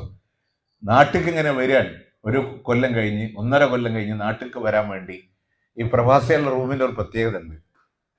കട്ടിലിന്റെ താഴെ ഒരു പെട്ടി ഉണ്ടാവും. എന്തിനാണെന്നറിയോ? നാട്ടിൽ പോകാനുള്ളതൊക്കെ ഇട്ട് വെക്കാനാണ്. ചിലപ്പോൾ വന്നിട്ട് ഒരാഴ്ച പോലും ആയിട്ടുണ്ടാവില്ല, ഇനി പോകാൻ ഒരുപാട് മാസങ്ങളുണ്ട്, എന്നാലും ഉണ്ടാവും ഒരു പെട്ടി. അത് എക്സ്പയറി ആകുമ്പോൾ ചേഞ്ച് ചെയ്യാന്നല്ലാതെ അതിലിങ്ങനെ ഇട്ട്. അതുപോലെ തന്നെ ചില ലേബർ ഏരിയയിൽ നമ്മൾ കണ്ടിട്ടുള്ള ഒരു കൗതുകമാണ്, കലണ്ടറിൽ ഇങ്ങനെ അടയാളം വെച്ചേക്കുക, നാട്ടു പോകാൻ എത്ര ദിവസം ഉണ്ടെന്ന് കാത്തു വെക്കാൻ ആളുകൾ. ഞാൻ പറഞ്ഞത്രേ ഉള്ളൂ. നമുക്ക് വേണ്ടതൊക്കെ നമ്മൾ കരുതി ബോക്സിൽ കരുതി വെച്ചു. നാട്ടിലേക്ക് വരുന്നതിൻ്റെ തലേ ദിവസം പെട്ടി കെട്ടുക എന്ന് പറഞ്ഞൊരു സന്തോഷമാണല്ലോ, അല്ലേ? ഒരുപക്ഷെ നമ്മുടെ ആദ്യ ഗൾഫ് ജീവിതത്തിലൊക്കെ ഒരുപക്ഷെ പലരും അനുഭവിച്ചിട്ടുണ്ടാവും. അതൊക്കെ കെട്ടി കുടുംബത്തിന് വേണ്ടി കാത്തിരിക്കാൻ. എന്തിനാണ് ഇത്രയും വർഷം ഇവിടെ പെടാപ്പാടുപെട്ട് അധ്വാനിച്ചതെന്ന് നിങ്ങൾ ആലോചിച്ചിട്ടുണ്ടോ? നമ്മളെ കുടുംബത്തിന് വേണ്ടിയിട്ടാണ്. നമ്മളുടെ കുടുംബം നമുക്ക് തന്നിട്ടുള്ള ഒരു വിലയും അത്രമാത്രം സ്ഥാനം ഉണ്ടാവും ആ കാലഘട്ടത്തിൽ, അല്ലേ? എല്ലാവർക്കും വേണ്ടി കരുതി പല ഭക്ഷണം നമ്മൾ സ്കിപ്പ് ചെയ്തിട്ടുണ്ട്. ഇന്നത്തെ സൗകര്യം നോക്കണ്ട, ബ്രേക്ക്ഫാസ്റ്റ് സ്കിപ്പ് ചെയ്തിട്ടുണ്ട്. എനിക്ക് ഓർമ്മയുണ്ട്, എൻ്റെ ഒക്കെ കുട്ടിക്കാലത്തൊക്കെ നമ്മളന്ന് അയൽവാസികളൊക്കെ ഭയങ്കര സൗഹൃദമായിരിക്കും. എന്നാണല്ലോ നമ്മൾ സെപ്പറേറ്റഡ് ആയത് ആളുകളൊക്കെ. അവിടെ ഇങ്ങനെ അയൽവാസികളൊക്കെ ഗൾഫിൽ വരുമ്പോൾ രാത്രിക്ക് ചപ്പാത്തി ഉണ്ടാക്കും. അപ്പോൾ അവിടെ കുബൂസ് ഒന്ന് ശീലിച്ചുകൊണ്ട് ചപ്പാത്തി കൈക്കൊള്ളൂ എന്നാണ് അന്നൊക്കെ താത്താരൊക്കെ പറയാം. പക്ഷെ ഇന്ന് നമുക്ക് അറിയാൻ പറ്റും, അവിടെ ടാക്സ് ഇല്ലാണ്ട് കിട്ടണേ എളുപ്പത്തിന് ലാഭം അടിക്കാൻ പറ്റിയൊരു സാധനം കുബൂസ് ആയതുകൊണ്ടാണ്. കുബൂസും പരിപ്പും കുബൂസും തൈരും ഇങ്ങനെ റൊട്ടേറ്റ് ചെയ്ത് കുറച്ചങ്ങോട്ട് ഓടിയിട്ട് നിങ്ങൾ ആലോചിച്ചൊക്കെ ഉച്ചക്ക് ഒരു നേരം ചിലപ്പോൾ ചോറ് വെച്ച് അതിൻ്റെ ബാക്കി ആദ്യം വന്നവനോ റൂമിൽ വന്നവനായിരിക്കും ആദ്യത്ത് കഴിക്കുക. കാരണം നമുക്കതിനോട് താല്പര്യമില്ലായിട്ടല്ല, ചില ഭക്ഷണങ്ങളെ സ്കിപ്പ് ചെയ്തു നമ്മൾ. എന്തിനാ? കുടുംബത്തിന് ഓർമ്മ വരും. പലപ്പോഴും വില ഇന്ത്യൻ മണിയായിട്ട് ആദ്യകാലത്തൊക്കെ കമ്പയർ ചെയ്ത് നോക്കും. കുറച്ചു കാലം കഴിഞ്ഞാൽ നമ്മൾ ശീലിക്കുള്ളൂ, നാട്ടിൽ നിന്ന് എത്ര രൂപയോ അങ്ങനൊക്കെ കരുതി കുടുംബത്തിന് വേണ്ടി കാത്തിരുന്ന്. ഞാൻ പറയാം, കണ്ണൂർ എയർപോർട്ടിലോ കാലിക്കറ്റിന്റെ കരിപ്പൂരോ വന്നിറങ്ങുമ്പോൾ നമ്മുടെ മനസ്സിൽ പ്രതീക്ഷ ഉണ്ട്, എൻ്റെ കുടുംബം വിളിക്കാൻ അവിടെ ഉണ്ടാവും. അവിടെ നിന്ന് ഫ്ലൈറ്റ് ലാൻഡ് ചെയ്ത് ഓടി വന്ന് ഇമിഗ്രേഷൻ ക്ലിയറൻസും കഴിഞ്ഞ് ബാഗേജ് ക്ലിയറൻസും കഴിഞ്ഞ് പുറത്തേക്ക് ഓടി വരുമ്പോൾ എൻ്റെ ഭാര്യയും മക്കൾ എന്നെ വിളിക്കണ്ടാവുമെന്ന് കരുതി വരുമ്പോൾ മറ്റുള്ള പലരെയും കൂട്ടാൻ ആളുകളുണ്ട്. നമ്മളെ വിളിക്കാൻ ഒരാളും വന്നിട്ടില്ലെങ്കിൽ മനസ്സൊന്ന് പാടൂലേ? എന്നാലും കരുതും എന്തെങ്കിലും ഒരു പ്രശ്നം കുടുംബത്തിന് ഉണ്ടായിട്ടുണ്ടാവും. ഒരു ടാക്സി വിളിച്ചിങ്ങ് വീട്ടിൽ കെലാങ്കോട് വീട്ടിലെത്തി കോളിംഗ് ബെൽ അടിച്ചപ്പോൾ സ്വന്തം ഭാര്യ ഡോറ് തുറന്നിട്ട് ഒന്നും മിണ്ടാണ്ട് തിരിച്ചു പോയാലും വന്നിടത്തേക്ക് എന്നെ തിരിച്ചു പോകാൻ നമ്മുടെ മനസ്സ് മോഹിക്കില്ലേ? ആർക്ക് വേണ്ടി ഞാൻ കഷ്ടപ്പെട്ടു, ആർക്ക് വേണ്ടി അധ്വാനിച്ചു? നിസ്കാരമായി, നോമ്പായി, ഹജ്ജായി, സക്കാത്തായി അമലുകളുമായി അള്ളാന്റെ കോടതിയിലൂടെ കടന്നു വരുമ്പോ അള്ളാഹു സംസാരിക്കാത്തവരുണ്ട്, അള്ളാഹു കാരുണ്യത്തിന്റെ നോട്ടം പോലും തിരിഞ്ഞു നോക്കാത്തവരുണ്ട്, സ്വർഗത്തില് കടക്കാത്ത ആളുകളുണ്ട്. ആരാണെന്നറിയോ? മാതാപിതാക്കളെ ബുദ്ധിമുട്ടിക്കലാണ്, പ്രയാസപ്പെടുത്തലാണ്. മാതാപിതാക്കളെ പ്രയാസപ്പെടുത്തിയവരുണ്ടെങ്കിൽ അവർക്ക് സ്വർഗമില്ല കേട്ടോ. നിങ്ങൾക്കറിയോ, അമുസ്ലിം ആണെങ്കിൽ പോലും രണ്ട് മതവിഭാഗങ്ങൾക്കിടയിൽ അനന്തര സ്വത്ത് എടുക്കാൻ പാടില്ല എന്ന നിയമം.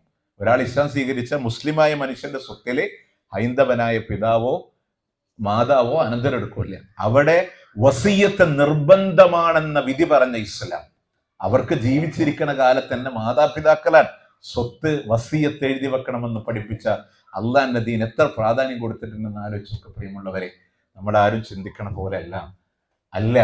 നമ്മളുടെ ശബ്ദം കേൾക്കാതെ, മുഖമറിയാതെ, സ്വഭാവമറിയാതെ, രൂപമറിയാതെ നമ്മളെ സ്നേഹിച്ച ലോകത്തിൽ ഒരാളാരായിരിക്കും എന്നറിയോ? നമ്മളുടെ ഉമ്മൻ. ഞാൻ ഇഞ്ഞൊരു കൗതുകം നിങ്ങൾ ചിലപ്പോൾ ചിരിക്കും. ഞാൻ ഈ കഴിഞ്ഞ ജനുവരിയിൽ 127 കിലോ വെയിറ്റ് ഉണ്ടായിരുന്നു. എൻ്റെ ശരീരത്തിന്റെ ഭാരം. ഞാൻ തടിയില്ലാത്തത് ആരുടെ മുമ്പിലെന്നറിയോ? എൻ്റെ ഉമ്മാന്റെ മുമ്പിൽ മാത്രമാണ്. ഉമ്മാന്റെ ഭാഷ ഞാൻ ഇപ്പോഴും ഭക്ഷണം കഴിക്കണില്ല എന്ന്. 127-300 എൻ്റെ വെയിറ്റ് ഉള്ളപ്പോഴും ഉമ്മക്ക് പരാതിയാണ്, ഞാൻ ഭക്ഷണം കഴിക്കില്ല, ഇങ്ങനെ ഓടി നടക്കുകയാണ്, ആരോഗ്യം വേണ്ടെന്ന് പറയാം. നമ്മൾ ആലോചിച്ചൊക്കെ നേരം വെച്ചാൽ നമ്മളെ ഭാര്യ പറയും തടി കൂടുന്നുണ്ട്, എല്ലാവരും പറയില്ലേ, ശ്രദ്ധിക്കാൻ പറയില്ലേ. ഇന്നലെ എന്തല്ല ഞാൻ 37 കിലോ കുറച്ചിട്ട് ഇപ്പൊ കുറച്ച് കൂട്ടിയിട്ടാണ് വന്നിക്കണേ. അപ്പൊ എന്താണെങ്കിലും ശരി, നമ്മളുടെ ഉമ്മ എന്ന് പറഞ്ഞാൽ അതാണ്. ഇനി നിങ്ങൾ ആലോചിക്ക്, യാത്ര ആലോചിച്ചൊക്കെ ഇപ്പൊ ഇത്ര ദൂരം ഞാൻ യാത്ര വന്നില്ല, എൻ്റെ ഫോൺ ഇപ്പൊ സാക്ഷിയാണ്. ഞാൻ പറയണത്, നമ്മൾ യാത്ര കഴിഞ്ഞ് വരുമ്പോൾ, ഒരു രാത്രി പ്രസംഗം കഴിഞ്ഞ് തിരിയുമ്പോൾ വൈഫ് വിളിക്കും, ഭക്ഷണം കഴിച്ചോ, പുറപ്പെട്ടോ, എപ്പോഴെത്താം, എന്തെങ്കിലും റെഡിയാക്കി വെക്കണോ, വെയിറ്റ് ചെയ്യണോ ചോദിക്കും. പിന്നെ അതിൻ്റെ ഇടയിൽ അവരെപ്പോഴെങ്കിലും ഉണർന്നാൽ ഒന്നുകൂടെ വിളിച്ചു വയ്ക്കും, യാത്ര ഇവിടെ എത്തിയിട്ടുണ്ട്, വിവരങ്ങൾ അന്വേഷിക്കും, വീണ്ടും ചോദിക്കും. എത്തേണ്ട സമയം എത്തിയില്ലെങ്കിൽ വീണ്ടും വിളിക്കും. അതിന് ഉമ്മ എങ്ങനെ വിളിക്കാമെന്നറിയാം? എന്താ കഴിച്ചെന്ന് ചോദിക്കാൻ വിളിക്കും. അത് കഴിഞ്ഞ വണ്ടി കയറിയെന്ന് അറിയാൻ ഒന്നുകൂടെ വിളിക്കും. അങ്ങ് തൃശ്ശൂർ എൻ്റെ നാട്ടിൽ മഴ പെയ്താൽ അപ്പോൾ ഒന്നുകൂടെ വിളിക്കും, മഴ പെയ്യുന്നു നോക്കിയിട്ട് വരണം. അവിടെ ഒരു ഇടി വെട്ടിയാൽ അപ്പോൾ വീണ്ടും വിളിക്കും, ഇടി വെട്ടുണ്ടത്. ഇത് നമ്മൾ മനസ്സിലാക്കേണ്ടത് അതിനോട് പകരം വെക്കാൻ ലോകത്ത് ആരുമില്ലാത്തത് കൊണ്ടാണ്. ഞാൻ പലപ്പോഴും ആലോചിച്ചിട്ടുണ്ട്. അല്ലാഹു തആല ചെറിയൊരു പരീക്ഷണം കൊടുത്ത സമയത്ത്, അമല ഹോസ്പിറ്റലിലെ ട്രീറ്റ്മെന്റുള്ള സമയത്ത്, അന്ന് ഈരാറ്റുപേട്ടയിലെ അന്ത്യപ്രവാചകന്റെ അന്ത്യനിമിഷങ്ങളെ വിഷയം അവതരിപ്പിച്ച് ഞാൻ തിരിച്ചു വരികയാണ്, രാത്രിയിലാണ്. അവിടെ നിന്ന് ഇങ്ങോട്ട് മടങ്ങുന്ന സമയത്ത് 9 പ്രാവശ്യം എൻ്റെ ഫോണിക്ക് ഉമ്മ വിളിച്ചു. ഞാൻ ആ 8 കോളും ഞാൻ അറ്റൻഡ് ചെയ്തില്ല. കാരണം ഫോൺ ഉപയോഗിക്കാൻ പാടില്ല എന്ന് ഡോക്ടർ പറഞ്ഞിരുന്ന സമയമാണ്. ഞാൻ മുടി കൊഴിയാനും പല്ല് കൊഴിയാനും ഒക്കെ സാധ്യതയുണ്ടെന്ന് പറയുന്നത്. അത് ഏജ് ആയിട്ടൊന്നുമില്ല. ഇന്ന് എൻ്റെ ഉമ്മാൻ്റെ വയസ്സ് 57 വയസ്സാണ് ഇപ്പോൾ പ്രായം കറന്റ്. ഞാൻ പറഞ്ഞത്, അങ്ങനെയൊക്കെ പറഞ്ഞൊരു സമയമായതുകൊണ്ട്, ട്രീറ്റ്മെന്റ് നടക്കണോണ്ട് കൂടെ സമീപിക്കാൻ പോലും നമുക്കൊരു പരിധിക്കപ്പുറം നിന്ന് സംസാരിക്കാൻ കഴിയാത്ത സമയമായതുകൊണ്ട് നമ്മൾ വേണ്ടെന്ന് വെച്ച ഒരു സമയം. പക്ഷെ എനിക്ക് പിന്നെ തോന്നിയത് ജുറൈജിന്റെ ചരിത്രമാണ്. ഇത്രയും തവണ ആവർത്തിച്ച് വിളിക്കുമ്പോൾ ഞാൻ ആ ഫോൺ അറ്റൻഡ് ചെയ്തു. അപ്പൊ ഇത്രേ അറിയണ്ടുള്ളൂ, അവിടുന്ന് പുറപ്പെട്ടോന്നറിയാൻ, കൂടെ ആളുണ്ടോന്നറിയാൻ, പിന്നെ എത്ര മണിക്ക് നാട്ടിലെത്തുന്നറിയാൻ. നിങ്ങൾ ആലോചിച്ച് നോക്കി, ഇത് ലോക ചുമ്മ മാത്രമാണ്. നമ്മളുടെ ഞാൻ എൻ്റെ അനുഭവം പറഞ്ഞ എൻ്റെ അനുഭവമാണ്, നിങ്ങൾക്ക് എല്ലാവർക്കും അറിയാം. നമ്മൾ ഇത്ര പ്രായമായാലും നമ്മുടെ വീട്ടിൽ ഉമ്മ ഉണ്ടെങ്കിലേ ഉമ്മാക്ക് നമ്മുടെ മോനാണ്. ശരീരത്തിന്റെ 22 അസ്ഥികൾ ഒരുമിച്ച് പൊട്ടുന്ന വേദന ഒരു പ്രസവത്തിൽ അനുഭവിച്ചതാണ് ഉമ്മ. ഒരു പ്രസവത്തിലെ അനുഭവിച്ചതാണ് ഉമ്മ. എന്നിട്ടും നമ്മളോട് ഒരു ശകാരമില്ലാതെ. ഞാൻ ഇന്ന് ട്രെയിനിൽ, എന്നോട് ഈ 3 പ്രോഗ്രാമുകളുണ്ട് കാർ യാത്രയില്ല, നടക്കാത്തൊരവസ്ഥയാണ്. പക്ഷെ ഇന്ന് ട്രെയിനിൽ വരാനുള്ള കാരണം പോലെ എന്താ പറയുക, എനിക്ക് ഉറക്കം ശരിയാവാത്തതുകൊണ്ടാണ്. ഞാൻ തിരിച്ച് ചിലപ്പോൾ വീട്ടിൽ നല്ലപോലെ ഡ്രൈവ് ചെയ്തോണമെന്നില്ല. കാരണം അൽഹംദുലില്ലാ ആഴ്ചകൾക്ക് മുമ്പ് അള്ളാഹു എനിക്ക് ഇരട്ട കുട്ടികളെ തന്നു, 2 ആൺകുട്ടികൾ പറഞ്ഞു. അപ്പോൾ ഞാൻ പറയണം, എൻ്റെ വൈഫ് കാന്തപുരത്തിൻ്റെ മർക്കസിലെ ഹയർ സെക്കൻഡറി പ്രിൻസിപ്പളായിരുന്നു. ഇപ്പോഴും 2-3 MES ഉൾപ്പെടെ 2-3 സ്ഥാപനങ്ങളിലെ പ്രിൻസിപ്പൽസിന് ട്രെയിനിങ് കൊടുക്കുന്ന. അപ്പം ഞാൻ ഇന്നലെ രാത്രി കൗതുകത്തോടെ ഞാൻ പറഞ്ഞു, ഈ കുട്ടികളായിട്ട് ഇങ്ങനെ നടക്കുന്നുണ്ടപ്പോൾ പ്രിൻസിപ്പളാണ് ഈ നടക്കണേ. കാരണം ഒരാൾ ഒരു തിരക്കെന്ന് കരയും, മറ്റൊരാൾ വിളിക്കും. എനിക്കും സത്യത്തിൽ ഇപ്പോൾ ഉറങ്ങാൻ പറ്റണില്ല. ഞാനും ഉണർന്നിരിക്കും, എൻ്റെ ഉമ്മയും ഉണർന്നിരിക്കും, ഓടും ഉണർന്നിരിക്കും. അങ്ങനെ ഒരാളെ കരച്ച് കേട്ട് അടുത്താളടിക്കും. സത്യത്തിൽ നമ്മൾ ആലോചിക്കുക, നമ്മുടെ ഉമ്മാരൊക്കെ എങ്ങനെ നമുക്ക് വേണ്ടി കഷ്ടപ്പെട്ടു. രാത്രി ഉറങ്ങാൻ പറ്റണില്ല, പകൽ ഉറങ്ങാൻ പറ്റണില്ല. ഒരു സിസേറിയൻ കഴിഞ്ഞൊരു സാഹചര്യത്തിലാണ് ഈ എണീറ്റിട്ട് സ്വന്തമായിട്ട് നടക്കേണ്ട ഒരു അവസ്ഥ ഉണ്ടാവുന്നത്. ഇതിനേക്കാളൊക്കെ മുമ്പ് ഇവരൊക്കെ സൗകര്യത്തിലെന്ന് കിടക്കണേ, AC റൂമിലെ കിടക്കണേ, നല്ല പരിചരണമുണ്ട്, നല്ല ട്രീറ്റ്മെന്റ് ഉണ്ട്, ഡോക്ടറുടെ അറ്റൻഷൻ അവർക്കുണ്ട്. നമ്മളുടെ ഉമ്മാര് നമുക്ക് ജന്മം നൽകുമ്പോഴേ ഒരുപക്ഷെ അവര് കാലം പറയാ, പാടത്തെ കൊയ്യാൻ പോയ കഥ പറയും, അല്ലേ, വയലിന്റെ ഓരത്തിന്റെ കണക്ക് പറയും. ഭക്ഷണം ഉണ്ടായിരുന്നില്ല, ശരീരത്തിൽ പാലില്ലാതെ പ്രിയമുള്ളവരെ മുളച്ചു വന്ന കിന്നരിപ്പല്ലുകൊണ്ട് മാതാവിന്റെ മാറിടത്തിൽ കടിക്കുമ്പോ മുല്ലമുട്ട് പോലെ പാല് വരുന്നതിന് പകരം രക്തത്തിന്റെ തുള്ളി വരുമ്പോഴും ഉമ്മാക്ക് വേദനിക്കുന്നടാ എന്ന് പറഞ്ഞ് തലോടിയ വളർത്തിയ ഉമ്മാനെ ഏതെങ്കിലും ഒരർത്ഥത്തിൽ ബുദ്ധിമുട്ടിച്ചാൽ സ്വർഗം അവനില്ല എന്ന് പറഞ്ഞത് അള്ളാന്റെ പ്രവാചകൻ സല്ലല്ലാഹു അലൈഹി വസല്ലമയാണ്. ബാപ്പ കുറച്ച് കാർക്കശക്കാരനാണ്, ദേശക്കാരനാണ്. രാത്രി 12 മണിക്കും 1 മണിക്കും പാതിരാത്രി കടന്നു വിടും നമ്മളോട് ഏത് ബാപ്പയാ കാരുണ്യത്തോടെ സംസാരിക്കാനുള്ളേ? എന്നാലും ഉമ്മാക്ക് റോൾ ഉണ്ടാവും. എന്താണെന്നറിയോ? ആരും അറിയാതെ ഡോർ തുറന്നു തരും. പിന്നീക്കൂടെ ഡോർ തുറന്ന് സ്വീകരിച്ച് പുതപ്പിട്ട് മൂടിക്കിടന്ന് എന്തെങ്കിലും കഴിച്ചോ എന്നൊക്കെ ചോദിച്ച് ബാപ്പ കിടക്കണ റൂമിൽ ശബ്ദം ഉണ്ടാക്കാതെ കടന്നു വന്ന് സൈലന്റായി ഡോർ ലോക്ക് ചെയ്ത് വാപ്പാന്റെ ചാരത്ത് വന്ന് കിടക്കുമ്പോ രാത്രിയുടെ നിശബ്ദതയിൽ എല്ലാം ശ്രവിക്കുന്ന വാപ്പാന്റെ ഒരു ചോദ്യമുണ്ട്, അവനെന്തെങ്കിലും കഴിച്ചിട്ടുണ്ടോടി എന്ന് ചോദിക്കുന്ന ബാപ്പാന് മക്കൾ അറിഞ്ഞിട്ടില്ല, മക്കള് കണ്ടിട്ടില്ല. ബാപ്പ ഉരുകുന്നത് മക്കള് കണ്ടിട്ടില്ല. കാരണം ബാപ്പ ഉമ്മാനെ പോലെ കരയില്ല. പുരുഷന്റെയും സ്ത്രീയുടെയും മാനസിക ചിന്തകൾ വേറെയാണ്, വ്യത്യസ്തമാണ്. അതുകൊണ്ട് തന്നെ അവരെ ബുദ്ധിമുട്ടിച്ചാൽ അള്ളാന്റെ കോടതിയിൽ മാപ്പില്ല. പിന്നെ പറഞ്ഞത് കൊടുത്തുപോയ സ്വതക്കകളൊക്കെ എടുത്തു പറഞ്ഞ് ഉപദ്രവിക്കുന്ന ആളുകൾ, ഒരാൾക്കൊരു സ്വതക്ക ചെയ്ത് ഇയാളുടെ കീഴിൽ കിട്ടില്ല എന്ന് കാണുമ്പോൾ ഉപദ്രവിക്കുന്ന ആളുകൾ. അതുപോലെ തന്നെ മുദ്മിനുൽ ഖംർ, ലഹരി ഇങ്ങനെ ഉപയോഗിക്കുന്ന ആളുകളെ, സ്ഥിരമായി ഉപയോഗിക്കുന്ന ആളുകൾ. ഖംർ എന്ന് പറഞ്ഞാൽ മഹാം, കള്ള് മാത്രമല്ല കേട്ടോ, മഹാമറൽ അഖൽ, നിങ്ങളുടെ ബുദ്ധിയെ മരയിപ്പിക്കുന്നത് സിന്തറ്റിക് ലഹരികളാവട്ടെ, രാസലഹരികളാവട്ടെ. ആധുനിക കാലഘട്ടം ഒന്നുകൂടെ പറയാൻ ഡേഞ്ചറസ് ആണ്. ചെറുതുരുത്തി ആയുർവേദ മെഡിക്കൽ കോളേജിന്റെ മുമ്പില് ഒരു സിഗരറ്റിൽ ഒരു ഡ്രോപ്പ് ഹഷീഷിന് 500 രൂപ വെച്ച് വിൽപ്പന നടത്തുന്ന ആളെയാണ് പിടിക്കപ്പെട്ടത്. പറയുമ്പോൾ എന്താ, തൈലത്തിന്റെ ബോട്ടിലൊക്കെ വെക്കുന്ന കടയും ആയുർവേദത്തിന്റെ, അവിടെ കൊണ്ടുപോയിട്ടാണ് ഒരു സിഗരറ്റിൽ ഒരു ഡ്രോപ്പ് ഹഷീഷ്. നിങ്ങൾ ആലോചിച്ച് നോക്ക്, നമ്മളൊക്കെ ക്യാമ്പസിൽ പഠിക്കുമ്പോൾ ഒരു പഫ് എടുത്തോന്നാ പറയാ, ഏറി വന്ന ചെയിൻ സ്മോക്കർ അയക്കാം. ഇന്ന് ഒരു പഫ് എടുത്ത മതി ലഹരിയിലേക്ക് അടിമപ്പെടാൻ. പെൺകുട്ടികളുടെ ടോയ്ലറ്റിൽ നിന്നാണ് കഞ്ചാവ് പിടിക്കപ്പെടുന്നത്. മക്കൾ പോയി ഉപയോഗിക്കാൻ, പഠനത്തിന് ഉപയോഗിക്കുന്ന വൈദ്യുത വരെ ലഹരിയായി ഉപയോഗപ്പെടുത്തുന്ന ഒരു സാഹചര്യത്തിലാണ് നമ്മൾ ഉള്ളത് എന്നുള്ളത് നമ്മൾ മറക്കാതിരിക്കാം. അല്ലാഹു സുബ്ഹാനഹു വ തആല നമ്മുടെ മക്കളെ കാത്തുരക്ഷിക്കുമാറാവട്ടെ. അവരാരുടെ കൂടെ കൂട്ടുകൂടുന്നു, ആരോട് കൂടെ ചേരുന്നു എന്നുള്ളിടത്തൊക്കെ പൂർണ്ണമായ ഒരു ശ്രദ്ധ നമ്മളിൽ ഉണ്ടാവും. നമ്മൾ ശ്രദ്ധിക്കുക. പ്രിയമുള്ളവരെ, അള്ളാന്റെ മുച്ചനബി സ്വർഗം കിട്ടൂല എന്ന് പറഞ്ഞ മേഖലകളെ ഗൗരവത്തോടെ കൂടെ കാണുക. ഏഷനെ പറയുന്നവന് സ്വർഗമില്ല, കുടുംബബന്ധം മുറിച്ചവന് സ്വർഗത്ത് കടക്കൂല, കുടുംബബന്ധം മുറിച്ചവന് സ്വർഗമില്ല. കുടുംബം ഇങ്ങോട്ട് വരണ അമ്മാവന്റെ വീട്ടിൽ അങ്ങോട്ടും പോയി, ഉമ്മാന്റെ വീട്ടിൽ പോയി, അനിയന്റെ വീട്ടിൽ പോയി എന്നുള്ളതല്ല. ആരെങ്കിലും ബന്ധം മുറിച്ചാൽ അങ്ങോട്ട് പോയി നമ്മൾ ചേർക്കണം. നമ്മളാണ് ബന്ധം മുറിക്കുന്നതെങ്കിൽ സ്വർഗമില്ല കേട്ടോ. ഒരു ഉമ്മാന്റെ ഗർഭപാത്രത്തിൽ ഒരുമിച്ച് വളർന്ന മക്കള് ഒരേ ചോരകള്, ജ്യേഷ്ഠൻ അനുജന് കണ്ടുകൂടാ. ചോര ഛർദിക്കുമ്പോഴും മുന്നിലൂടെ നടന്നു, ഒന്ന് കയറാൻ തലോടാൻ മനസ്സ് അനുവദിക്കില്ല. അവസാനം മരിച്ചു എന്ന് കേൾക്കുമ്പോൾ ഓടി വരാൻ. എന്തിനാ? മയ്യത്തിന്റെ മുഖം കാണാനോ? പുഞ്ചിരിക്കുന്ന മുഖം കാണാൻ മനസ്സില്ലാതെ ആരെ കാണാന്? നമ്മുടെ മയ്യത്തായ ശരീരത്തിന് മുമ്പിൽ ഓടി വരണേ. അതുകൊണ്ട് ശ്രദ്ധിക്കാൻ, ബന്ധങ്ങളെ മുറിക്കാൻ. ഞങ്ങൾ ആര് മുറിച്ചാലും നമ്മൾ ചേർക്കുന്നവരായി മാറുക. ഇങ്ങോട്ട് വന്നോടത്ത് അങ്ങോട്ട് പോകൽ ബന്ധം നിലനിർത്തല്, മുറിച്ചവനോട് അങ്ങോട്ട് പോയി അടക്കമുണ്ടാക്കുമ്പോ ബന്ധം ചേർക്കലാണ്. നമ്മളാണ് മുറിക്കണമെങ്കിൽ തലക്ക് മേലെ ആരാധന ഉയരില്ല കേട്ടോ, ആരാധന ഉയരില്ല എന്ന പ്രാഥമികമായ ഒരു ബോധ്യം ഉണ്ടാവട്ടെ. ഇൽമിന്റെ സദസ്സിൽ വരെ റഹ്മത്തിന്റെ മലക്കുകളുണ്ട്. പക്ഷെ അള്ളാഹു തടഞ്ഞു വെക്കപ്പെടാന്നറിയോ? ഇവിടെ കുടുംബ ബന്ധം മുറിച്ചവനുണ്ടെങ്കിൽ അള്ളാഹ് മലക്കുകളോട് പോകണ്ട എന്ന് പറഞ്ഞ് തടഞ്ഞു വെക്കുന്ന സ്വർഗത്ത് പോലും കയറാൻ പറ്റില്ല. അതുകൊണ്ട് സ്വർഗം കിട്ടാൻ എന്തൊക്കെ പ്രവർത്തികളുണ്ടോ കഴിവിന്റെ പരമാവധി ചെയ്യുക. നരകത്തിൽ നിന്ന് രക്ഷപ്പെടാൻ കഴിവിന്റെ പരമാവധി പരിശ്രമിക്കുക. അള്ളാഹു സുബ്ഹാനഹു വ തആല അനുഗ്രഹിക്കുമാറാവട്ടെ. അവന്റെ ജന്നാത്തുൽ ഫിർദൗസിലും അള്ളാഹു നാമവരെയും ഒരുമിച്ച് ചേർക്കുമാറാവട്ടെ. പ്രിയമുള്ളവരെ, സ്വർഗം നിഷിദ്ധമാക്കപ്പെട്ടവർ എന്ന ഒരു തലവാചകത്തിൽ നിന്നിട്ടാണ് അതിൻ്റെ തൗഹീദിലെ ഷിർക്ക് വന്നാൽ, കുഫർ വന്നാൽ, കബായിറുകൾ വന്നാൽ, മറ്റു പാപങ്ങളെ പ്രത്യേകം, അതാണ് നമ്മുടെ സബ്ജക്റ്റ് ഉണ്ടായിരുന്നത്.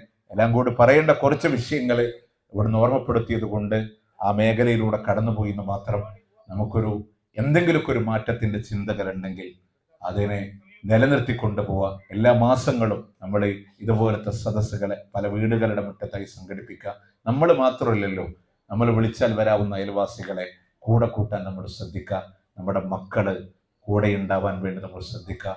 ഇല്ലെങ്കിൽ അവരൊക്കെ കൈവിട്ടു പോകുന്ന ദിവസങ്ങൾ വിദൂരമല്ല നമ്മൾ മനസ്സിലാക്കുക. അള്ളാഹു സ്വർഗത്തിൽ ഒരുമിച്ച് ചേരാൻ അള്ളാഹു തൗഫീഖ് നൽകി അനുഗ്രഹിക്കുമാറാവട്ടെ. അവന്റെ ജന്നാത്തുൽ ഫിർദൗസിലും അള്ളാഹു നമ്മവരെയും ഒരുമിച്ച് ചേർക്കുമാറാവട്ടെ. اللهم ربنا آتنا في الدنيا حسنة وفي الآخرة حسنة وقنا عذاب النار. ربنا تقبل منا إنك أنت السميع العليم وتب علينا إنك أنت التواب الرحيم واغفر لنا يا غافر المذنبين. وصلى الله على نبينا محمد وعلى آله وصحبه أجمعين. سبحانك اللهم وبحمدك أشهد أن لا إله إلا أنت أستغفرك وأتوب إليك. إن شاء الله വരുന്ന 16